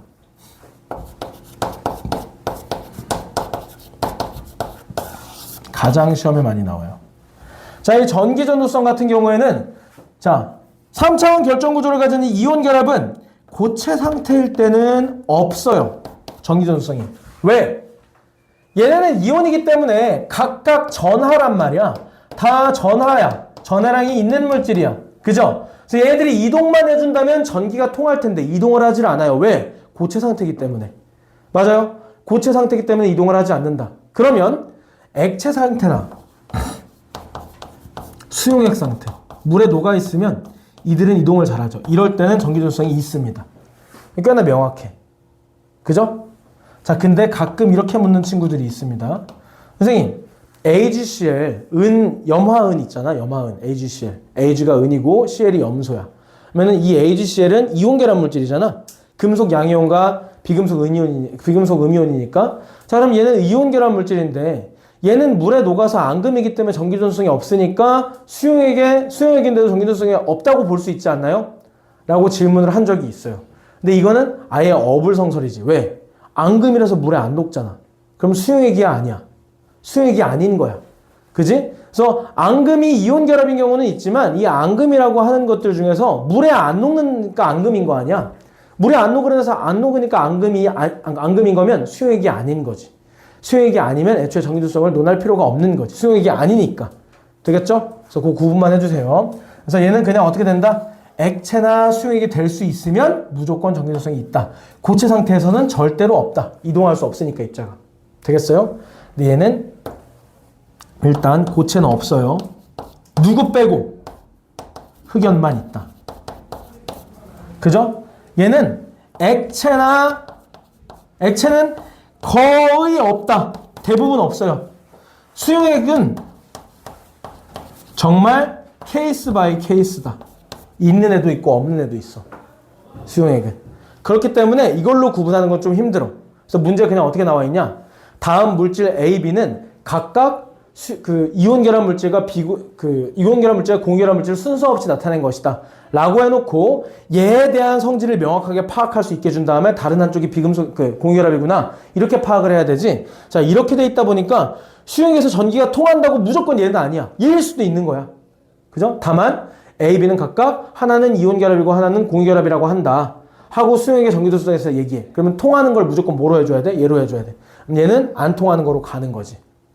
되겠어요? 자, 이렇게 구분을 하니까 얘는 좀 애매한 면이 있어. 일단 그렇게 알아두시고, 자, 그 다음 깨짐에 대한 얘기. 얘는 깨지고 부스러집니다. 왜? 자, 방금 얘기했던 이 결정구조 있잖아요. 얘가 만약에 플러스 마이너스 마이너스 또 이쪽에도 맞불 이렇게 돼 있으면은 현재는 안정적인데 얘가 여기 힘을 요렇게 가해준다고 해보자. 그럼 여기가 어떻게 됐어? 뿌지직 하고 갈라지겠죠? 그래서 한 칸씩 밀렸다고 쳐보자. 한 칸씩 밀리면 어떻게 돼요? 얘는 내려오고 얘는 올라가니까 이렇게 됩니다.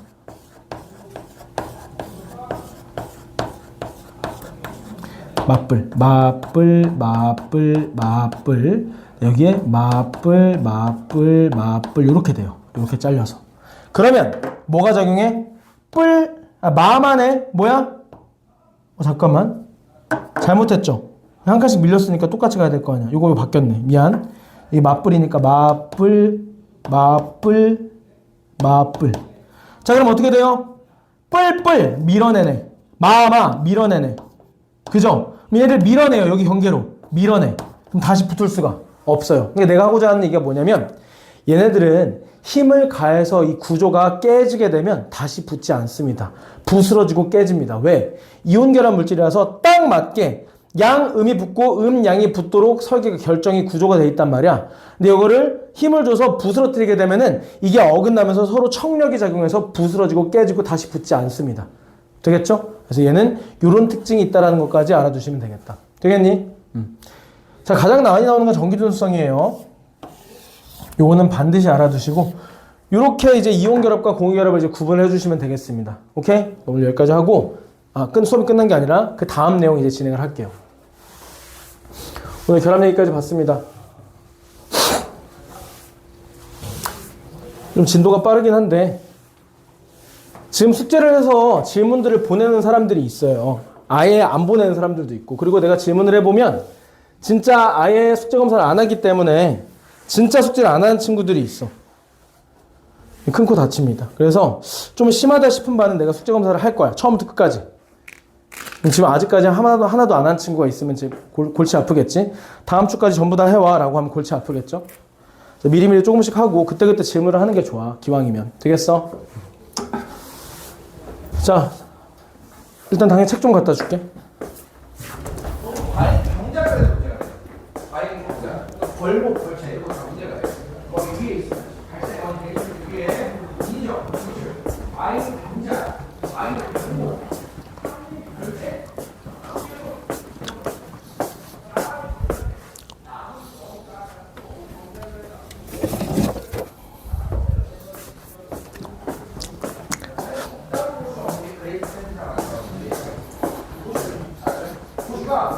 이렇게 큰 땅이 있거든요. 네, 사람이 사는 지역은 여기에 국한적으로 이 지역, 이 지역.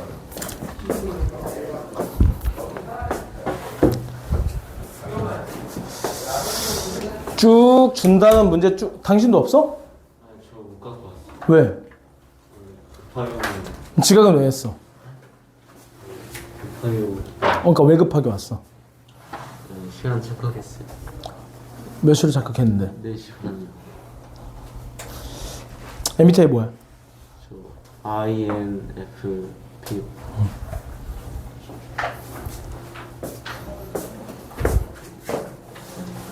책 가져오셔. 자, 쭉 넘겨서 우리는 몇 페이지야 거기? 지금 보고 있는 거? 109페이지? 109페이지입니다.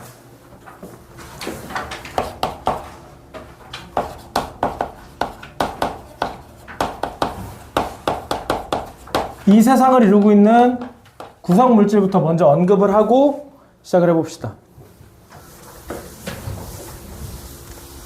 자, 먼저 우주를 이루고 있는 거. 우주.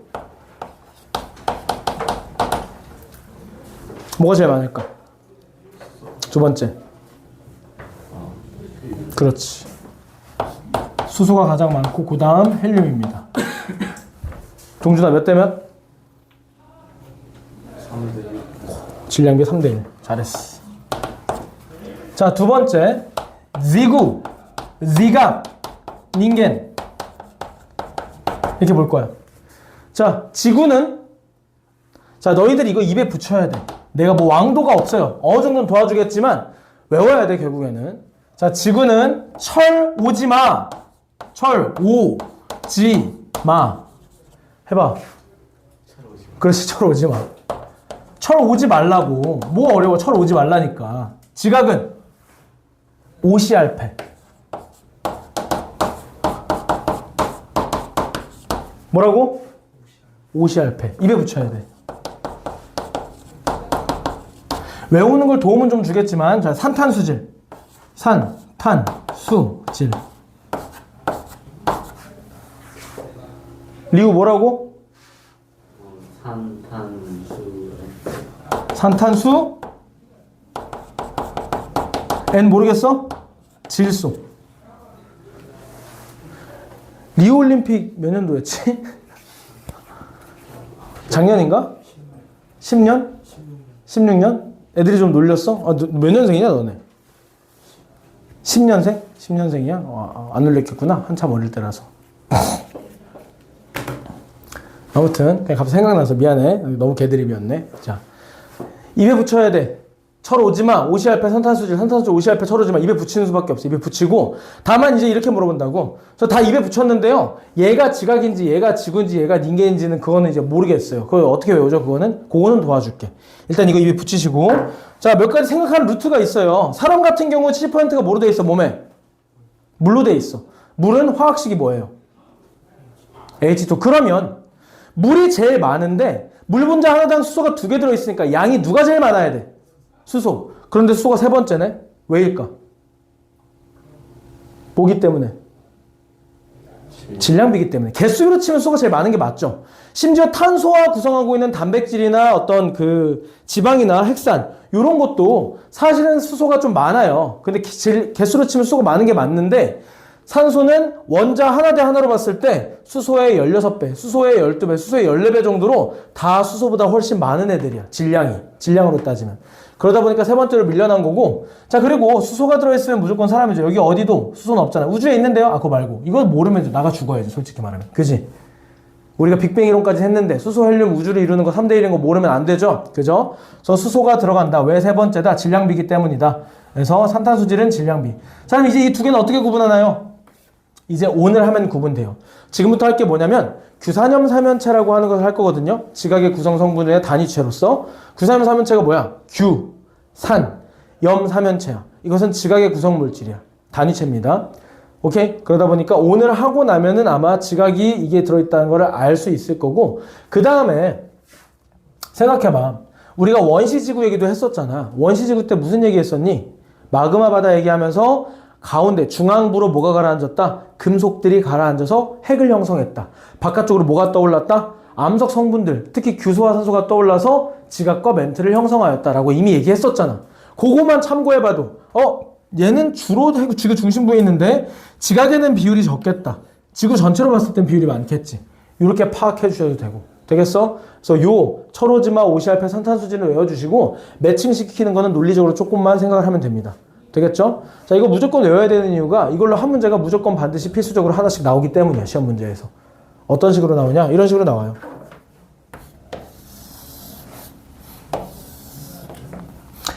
도너츠 모양으로 그래프를 줄 때도 있고요. 이렇게 줄 때도 있는데 뭐 이런 식으로.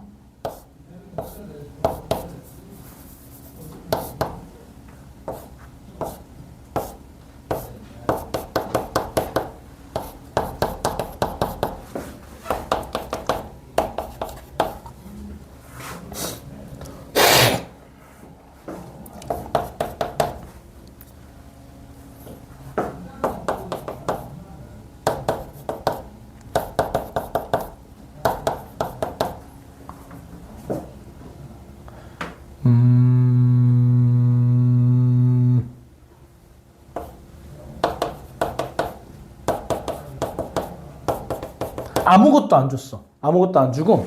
자, 다음 중 이제 다음 가나는 각각 사람과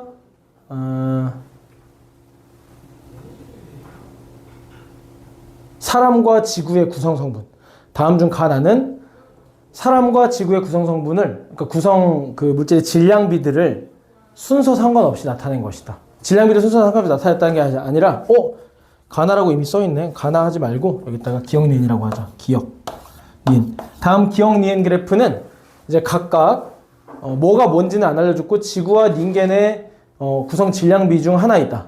자, 그러면은 이제 보기 기억니은 득에서 이렇게 나오는 거야. 기억. 마는 별 내부에서 생성되는 가장 무거운 원소이다. 이런 거 물어보고, 그 다음에 또 나는 다른 원자와 최대 4개의 공결합을 할 수 있다. 이런 식으로 기억니은 디귿이 구성돼. 이런 식으로 문제가 나와. 대충 뭔 느낌인지 알겠죠? 그래서 앞에 있는 그 어떤 단원에 나왔던 것들과 결부해서 문제가 되게 자주 나오니까 이거 빠삭하게 아예 외워주셔야 돼. 지금 미리 나온 김에 한번 해보면 인간과 지구라고 했으니까 뭐가 힌트야? 이게 공통된다라는 게 힌트야. 인간과 해서 철, 탄소 공통 안 되죠? 이렇게 하면 공통되죠? 얘는 뭐야? 산소. 그러면서 산탄수질로 가는 거죠. 여기는 철오지마로 가는 거죠? 철오지마로 가는 거지. 그럼 방금 물어봤던 거. 마는 별 내부에서 생성되는 가장 무거운 원소이다. 그러면 기억 맞겠죠? 그죠? 자, 두 번째. 나는 다른 원소와 최대 4개의 공결합을 할 수 있다. 그럼 이것도 맞겠죠? 탄소 4개 할 수 있으니까. 이런 식으로 문제가 나온다는 거야. 그래서 알아주셔야 돼. 뭔 얘기인지 알겠죠? 자, 그리고 지금부터는 자리가 좀 좁아. 이 강의실 자리가 좁잖아. 그래서 이거 지우고 이제 지각의 구성물질인 규산염 삼연체에서 오늘 하고 나서 마무리하도록 하겠습니다. 그래서 방금 이게 뜬금없이 나온 이유는 오늘은 규산염을 할 거고 다음 시간에 단백질이랑 핵산 등을 할 건데 이런 식으로 어떤 생명체나 지각의 구성물질이 무엇으로 이루어져 있느냐 스타트를 끊기 위해서 방금 내용을 본 거고요.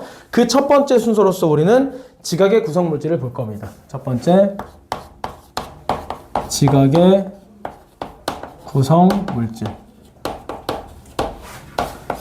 자, 이 지각이라고 하는 것은 어떻게 구성되어 있느냐? 일단 지각을 구성하고 있는 건 주로 뭐야?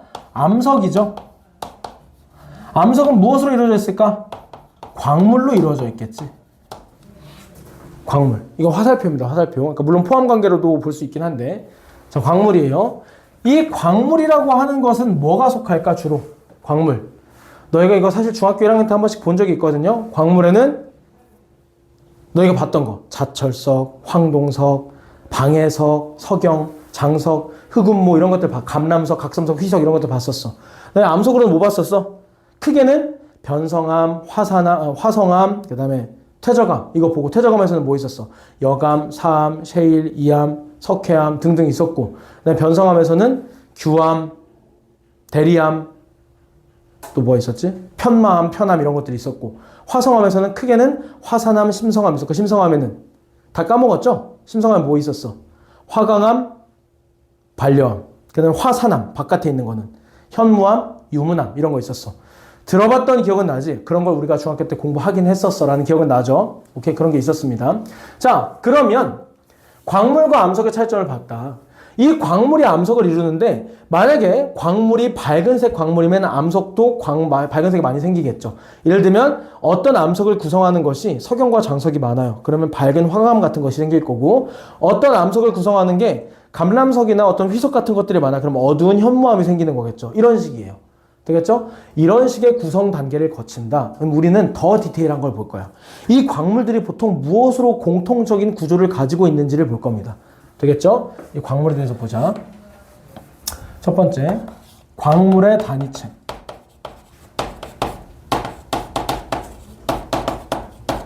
이름하여 뭐? 규산염, 삼연체. 규산염, 삼연체. 이름에 규산염이라고 되어 있는데 저 의미를 아는 것이 또 도움이 됩니다. 규는 뭐겠어? 내가 아까 힌트를 줬지. 규는 뭐? 뭐 의미야? 규소. 산은 무슨 의미? 산소. 염이 무슨 의미일까? 염. 맛있다라는 뜻이야? 염. 무슨 뜻이야? 무슨 뜻이야? 이온 결합 물질이라는 뜻이야. 이온 결합 물질. 이온 결합 물질입니다. 오케이? 이온 결합 물질이라는 뜻이에요. 자, 그러면 선생님 규소랑 산소는 금속이 아니니까 물론 규소가 준금속이긴 하지만 비금속에 가까운 성질을 하기 때문에 고결합 물질 아닌가요? 맞아.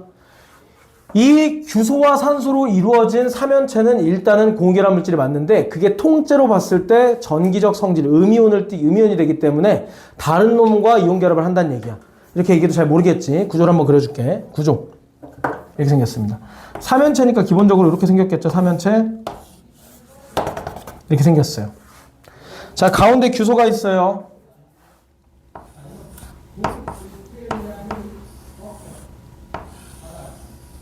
규소. 그리고 바깥쪽에 뭐가 있냐? 산소가 있어. 배고파. 산소.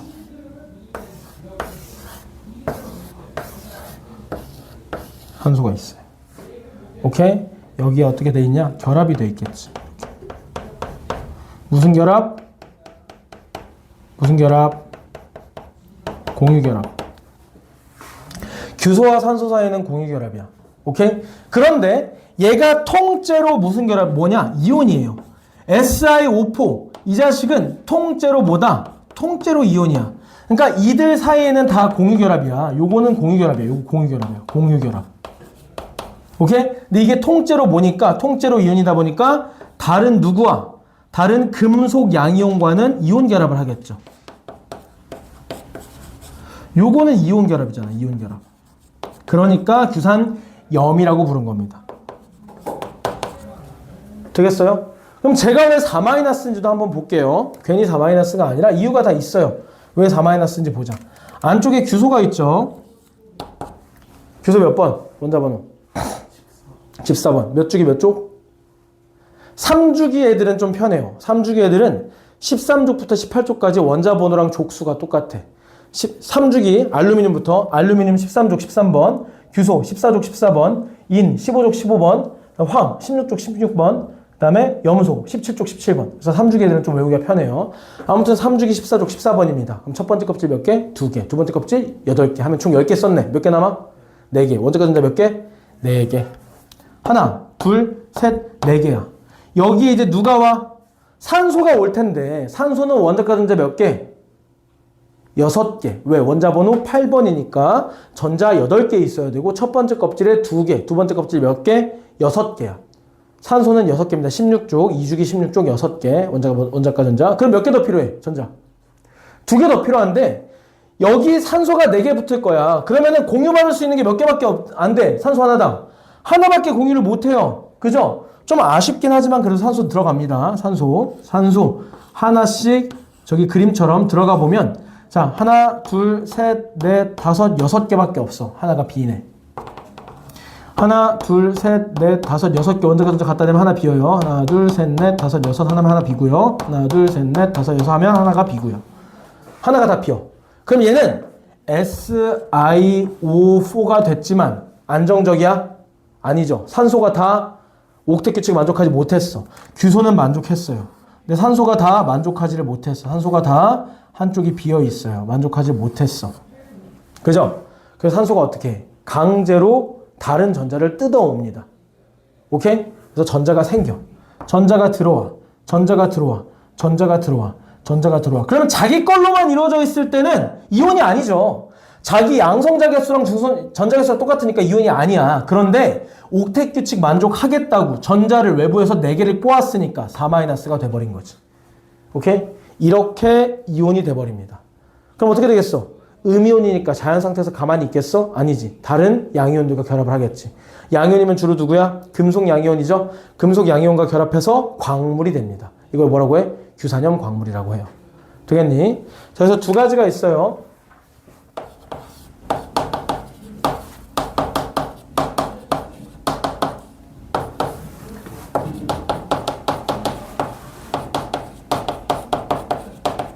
규산염 삼연체와 누가 결합하면 금속 양이온이 결합한다.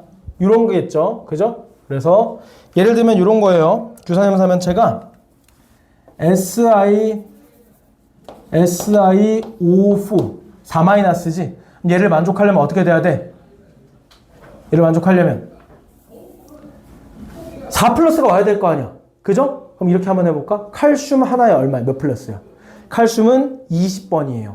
4주기 2족이에요. 2족이면 원자과 전자 몇 개? 2개야. 2개면 2개 버리고 안정적이 되지? 그러면 칼슘 2+가 안정적인 이온이야. 그럼 4+ 만들려면 몇 개 필요해? 2개 필요하죠? 그래서 CA2 이러면 뭐야? 됐죠? 이제 광물이 될 수 있겠지 저러면. 그래서 우리가 이제 통합과학 2에서도 배울 텐데 이런 게 있어요. CaSiO3 뭐 이런 게 있어. 나중에 슬래그라고 배울 텐데 이런 식으로 어떤 약간 광물 같은 걸 이루는 거예요. 누구 합쳐져서? 금속과 합쳐져서. 이런 게 있겠죠. 예로 들어보면 자, 두 번째 어떤 것도 있어? 꼭 금속과 결합하지 않아도 돼. 얘 전자 하나 부족한 거 꼭 전자를 안 가지고 와도 돼. 그냥 누가 오면 돼? 얘처럼 갈 곳 없었던 산소가 부족해서 결합하지 못했던 규소가 있을 수도 있잖아. 규소는 전자를 하나 제공할 수 있잖아. 그럼 이 산소는 규소 하나 말고 양쪽에 2개랑 결합해도 되는 거잖아. 그죠? 그래서 충분히 괜찮죠? 그래서 다른 규소와 다른 규소 2개가 다른 규산염 2개가 산소를 공유하는 방법이 있어요. 오케이?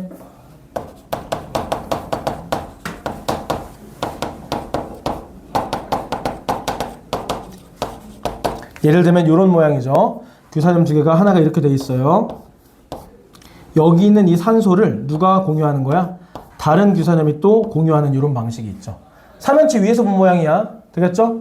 다른 규소가 무엇을 공유한다? 산소를 공유하는 방법이 있어요. 오케이? 이런 방법도 있다. 결합 방식.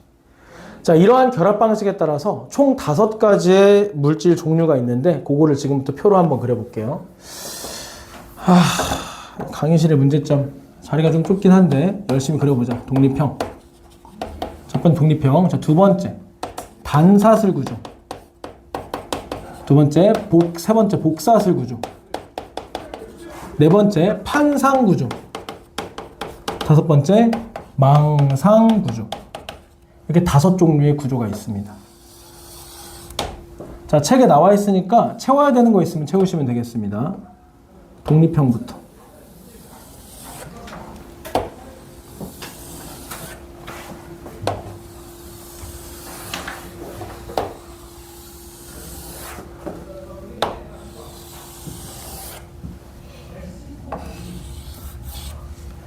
자, 먼저 구조부터 한번 봅시다. 구조. 지금부터 방금 여기 그린 것처럼 규산염 삼연체를 이렇게 그릴게요. 삼연체니까 위에서 바라본 모습으로 이렇게 그릴게요. 산소, 산소, 산소, 산소, 저 가려진 저 중앙부에 규소가 있는 겁니다. 되겠죠? 자, 독립형은 뭐야? 말 그대로 다른 규소와 공유결합하지 않고, 그러니까 다른 규소와 산소를 공유하지 않고 오로지 무엇으로만 둘러싸여 있는 거야? 주변에 금속 양이온과만 둘러싸여 있어. 오케이? 그래서 혼자 있는 거야. 금속 양이온과만 결합하고 있다. 되겠지? 자, 단사슬 구조는 어떻게 되어 있을까? 단사슬 구조는 말 그대로 한 줄로 되어 있습니다. 단사슬 구조는 이렇게 규산염이 반복적으로 결합되어 있는 것을 의미합니다. 이렇게 반복적으로 결합되어 있는 것을 의미해요. 되겠죠? 이게 단사슬 구조야. 그 다음에 복사슬 구조는 방금 그린 단사슬 구조가 두 개 있는 것을 의미합니다. 이렇게.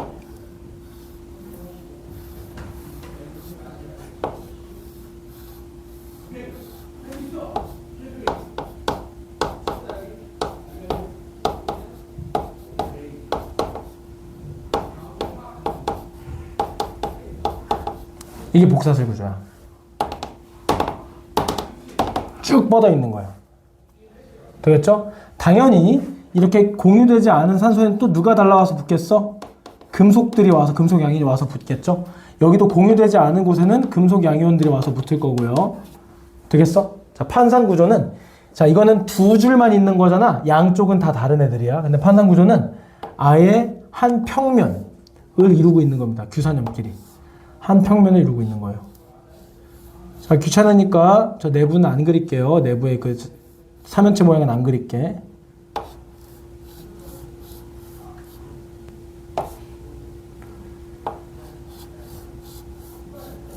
이렇게 이게 규산염들이 쫙 뻗어 있는 거야.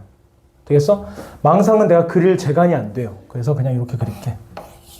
얘들이 또 층층이 쌓여서 모든 산소가 다 공유되고 있는 겁니다. 되겠죠? 구조 이렇게 그려봤어. 대충 무슨 소리 하는지 알 거야. 그죠? 산소 공유하지 않은 곳에 금속이 채워진다라는 것이. 되겠죠? 구조 봤습니다. 자, 두 번째, 그럼 공유산소수 세보자. 규산염끼리 공유하고 있는 산소수가 하나당 얼마가 되느냐? 자, 이 규소는 주변에 다른 규산염이 있어, 없어? 없어. 오로지 뭐만 있어? 금속 양이온만만 결합하고 있기 때문에 공유하고 있는 산소수는 빵개입니다. 얘는 몇 개예요? 보시면 몇 개? 두 개 공유. 얘도 두 개 공유. 얘도 두 개 공유. 얘도 두 개 공유인데 선생님 양 끝에 있는 애들은 하나만 공유하잖아요. 뭐 어쩌라고. 저 광물 하나 이루기 위해서 쟤네들이 있어야 되는 게 10의 몇 제곱개 정도일 텐데 몇 조개, 몇 어깨, 몇 어깨는 말도 안 되지. 몇 조개, 몇 경계, 몇 해계일 텐데 그 중에서 쫙 다 두 개 공유하다가 양쪽 끝에 하나만 공유한다. 이게 무슨 의미가 있어? 다 두 개 공유한다고 퉁쳐도 되겠지? 그래서 다 두 개 공유합니다. 자, 얘는 좀 달라지죠. 안쪽에 있는 애들은 몇 개씩 공유해? 하나, 둘, 셋, 하나, 둘, 셋, 하나, 둘, 셋, 하나, 둘, 셋. 근데 바깥쪽에 있는 애들은 하나, 둘, 하나, 둘, 하나, 둘. 하나, 둘, 하나, 둘, 하나, 둘. 즉, 바깥쪽에 있는 애들은 두 개씩 공유하고, 안쪽에 있는 애들은 세 개씩 공유하니까, 두 개에서 세 개라고 표현하고, 너네는 2.5개라고 한번 따로 적어봐.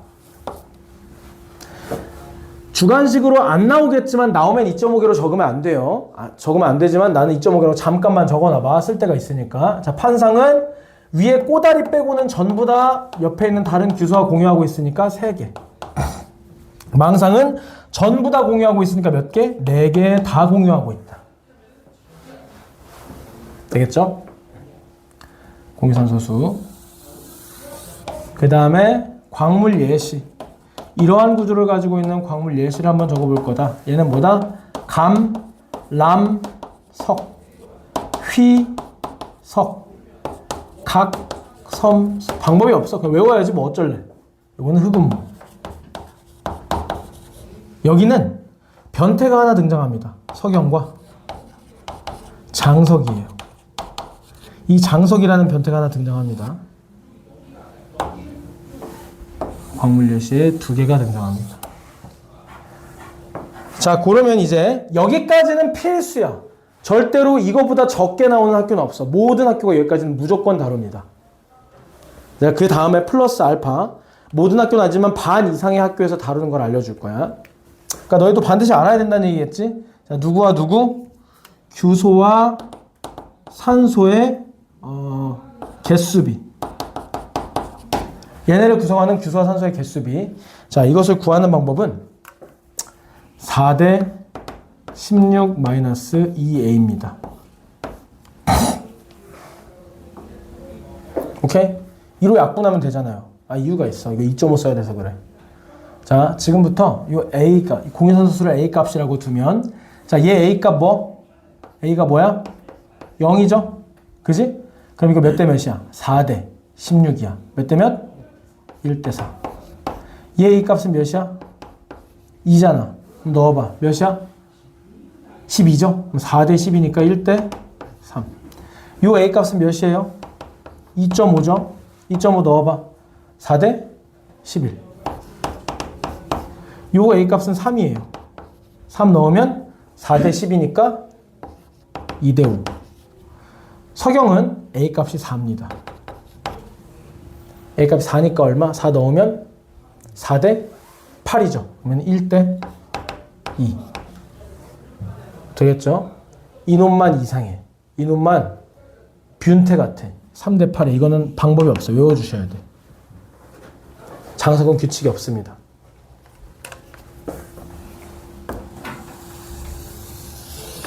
따로 외워주시자. 되겠죠? 그래서 이게 뭐 나오지 않는 학교도 있고 뭐 그렇게 그냥 외워버리는 게 더 빨라요 한 사람은 외우는 게 좋아. 근데 이제 만약에 이거 외우는 게 너무 힘들다. 맨날 헷갈린다. 4대 11, 뭐 2대 5 이런 거 너무 헷갈립니다. 그러면 외우는 방법을 하나 알려준 거니까 식 하나만 외우면 되는 거니까 오케이? 그래서 이렇게 해주시죠. 자, 그 다음 이제 깨짐 쪼개짐. 깨짐 쪼개짐 순서가 맞을까? 깨짐 쪼개짐. 여기까지도 자주 나와요. 대부분 학교에서 나옵니다. 깨짐과 쪼개짐. 자, 깨지고 쪼개지는 건 어떻게 결정되느냐? 이렇게 생각해봐. 우리가 맛살이나 쫀디기 뜯어 먹을 때 어떻게 하니? 결이라는 게 있죠. 결이라는 게 있으면 대충 진익에서 뜯으면 그 결대로 뜯어져요. 맞죠? 근데 결이라는 게 없고 완전 불규칙한, 아니지. 어떻게 보면 완벽하게 규칙적인 모든 결에 편파적인 결이 없고 모든 방향으로 동일한 결합을 하고 있으면 딱히 결이라는 게 없겠죠. 이런 경우에는 어떻게 된다? 얘를 부숴버리면 결대로가 아니라 그냥 산산이 조각이 날 거야. 그죠? 그러니까 모든 방향성이라는 게 없는 거야. 모든 방향으로 결합이 동등하게 이루어져 있으면은 깨져버리는 거고, 자, 어떤 특정한 방향으로는 강한 결합, 특정 방향으로는 약한 결합이면 강한 결합이 유지되고 약한 결합이 깨지면서 결이라는 게 생겨요. 오케이? 이걸 우리는 쪼개짐이라고 부를 거야. 되겠니? 그럼 얘들이 한번 맞춰봐. 이 독립형부터 망상 구조까지 5개의 구조 중에서 어떤 특정한 방향으로 특징이 있고 특징이 있는 놈이 있고 어떤 규칙성 없이 모든 방향으로 공평한 놈이 있어요. 참고로 공평한 놈은 2개가 있고 결이라는 게 있는 놈은 3개가 있어. 공평한 놈 누구일까? 모든 방향이라고 딱히 규칙성이 없고 모든 방향이 동등하게 결합하고 있는 거. 단사슬? 결이라는 게 있는데요. 여기는 공유결합으로서 단단하고 여기는 안 단단하잖아. 방금 힌트를 줬으니까 누구랑 누구는 결이 없을까? 독립형 또 망상. 그렇지. 독립형과 망상은 얘는 모든 방향이 뭐? 이온결합. 모든 방향이 뭐? 공유결합. 그러니까 얘랑 얘는 규칙성이 없겠죠. 그죠? 그러니까 결이라는 게 없어. 그래서 어떻게 된다? 깨집니다. 자, 근데 얘는 석영만 깨짐이에요. 변태가 남아있죠? 장석. 얘는 너무 변태라서 심지어 색깔도 핑크색이야. 장석은. 자, 단사슬에는 그러면 어떻게 되겠어? 이거는 과학적인 내용은 아니고 약간 너희가 외우는데 도움 주기 위해서 내가 고안한 억지스러운 부분이긴 한데 도움이 되면 얻어가세요. 자, 이 3개는 쪼개져요. 쪼개지는데 몇 개의 결이냐? 이런 이제 이론을 한번 만들어 봤어. 이렇게. 하나의 선을 만들기 위해서는 몇 개의 면이 필요하지? 2개의 면이 필요하죠? 이렇게. 그죠? 그래서 하나의 선이 단단하니까 최소 2개의 결로 깨진다. 이렇게 한번 내가 설명을 해봤습니다. 쪼개진다. 몇 개로? 2방향으로 쪼개집니다. 그리고 얘는 두 줄짜리잖아. 두 줄짜리지만 사실 굉장히 넓은 스팬으로 보면 두 줄도 그냥 거의 한 줄과 다를 바가 없습니다. 그지? 얘도 결국 어때?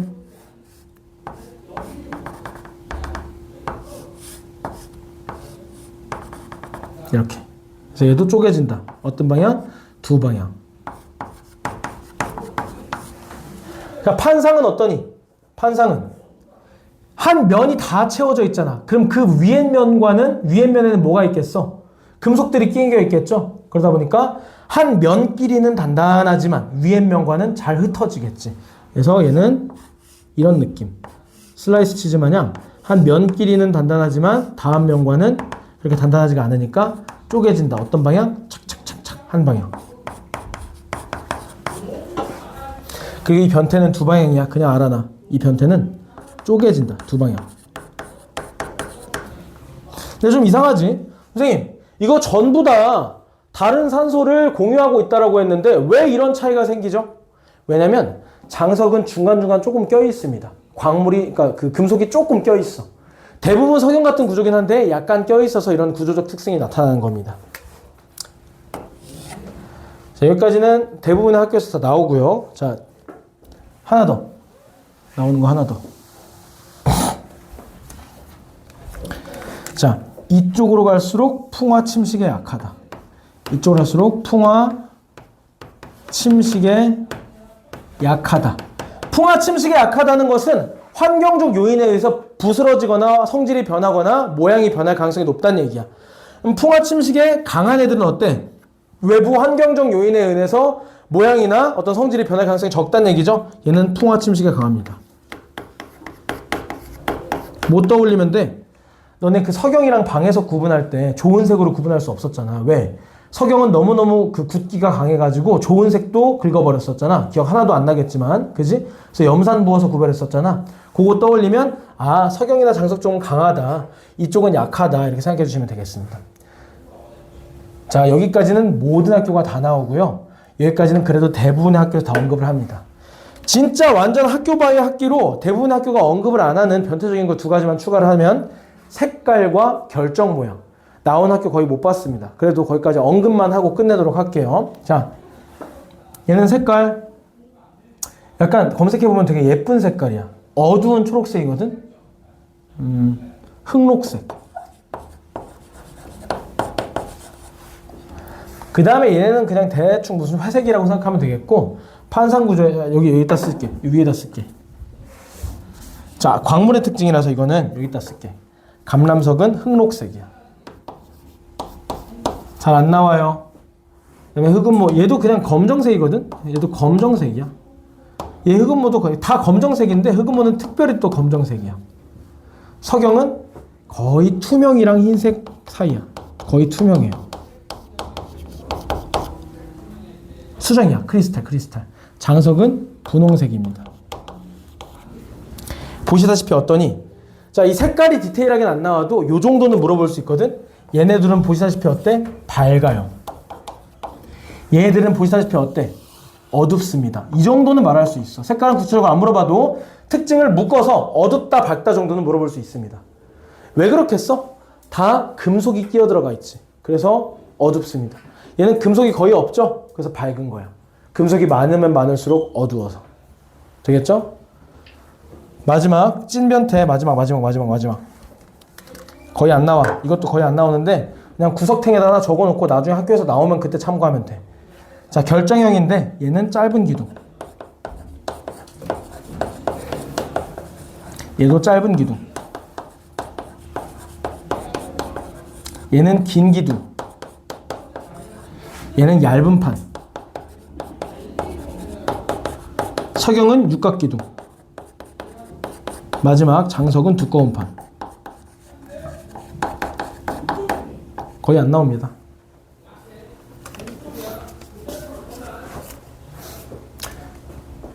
근데 이거 다 외우면 여기서 틀릴 문제가 없어. 오늘 할로젠 적어준 것도 그렇고 알칼리 적어준 것도 그렇고 여기 있는 이제 규산염 적어준 것도 그렇고 칠판에 적어준 거 다 외우면 틀릴 문제가 없어요. 그래서 이제 책에 이제 안 적혀 있거나 한 거는 이제 나중에 영상 참고해가지고 또 꼭 적어가지고 완벽하게 좀 숙지를 했으면 좋겠습니다. 되겠죠? 우리가 물론 학기 시작하면 시험 대비할 때쯤에 또 한 번 이 얘기들을 하게 되겠지만, 자, 오늘 여기까지 할 거고,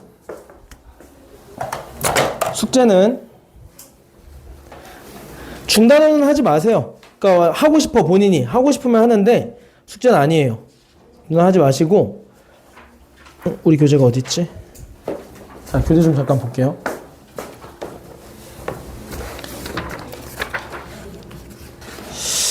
고난도도 조금 어려울 것 같아서 공통 숙제는 여기까지만 내줄게. 84페이지. 그러니까 빈출 정복 84페이지까지의 빈출 정복들만 풀어주면 되겠다. 단원이 또 나눠져 있어서 결합 쪽이 있고 규산염 쪽이래. 결합 쪽이 있고 저기 그 앞에 할로젠 알칼리 쪽도 따로 있을 수도 있거든요.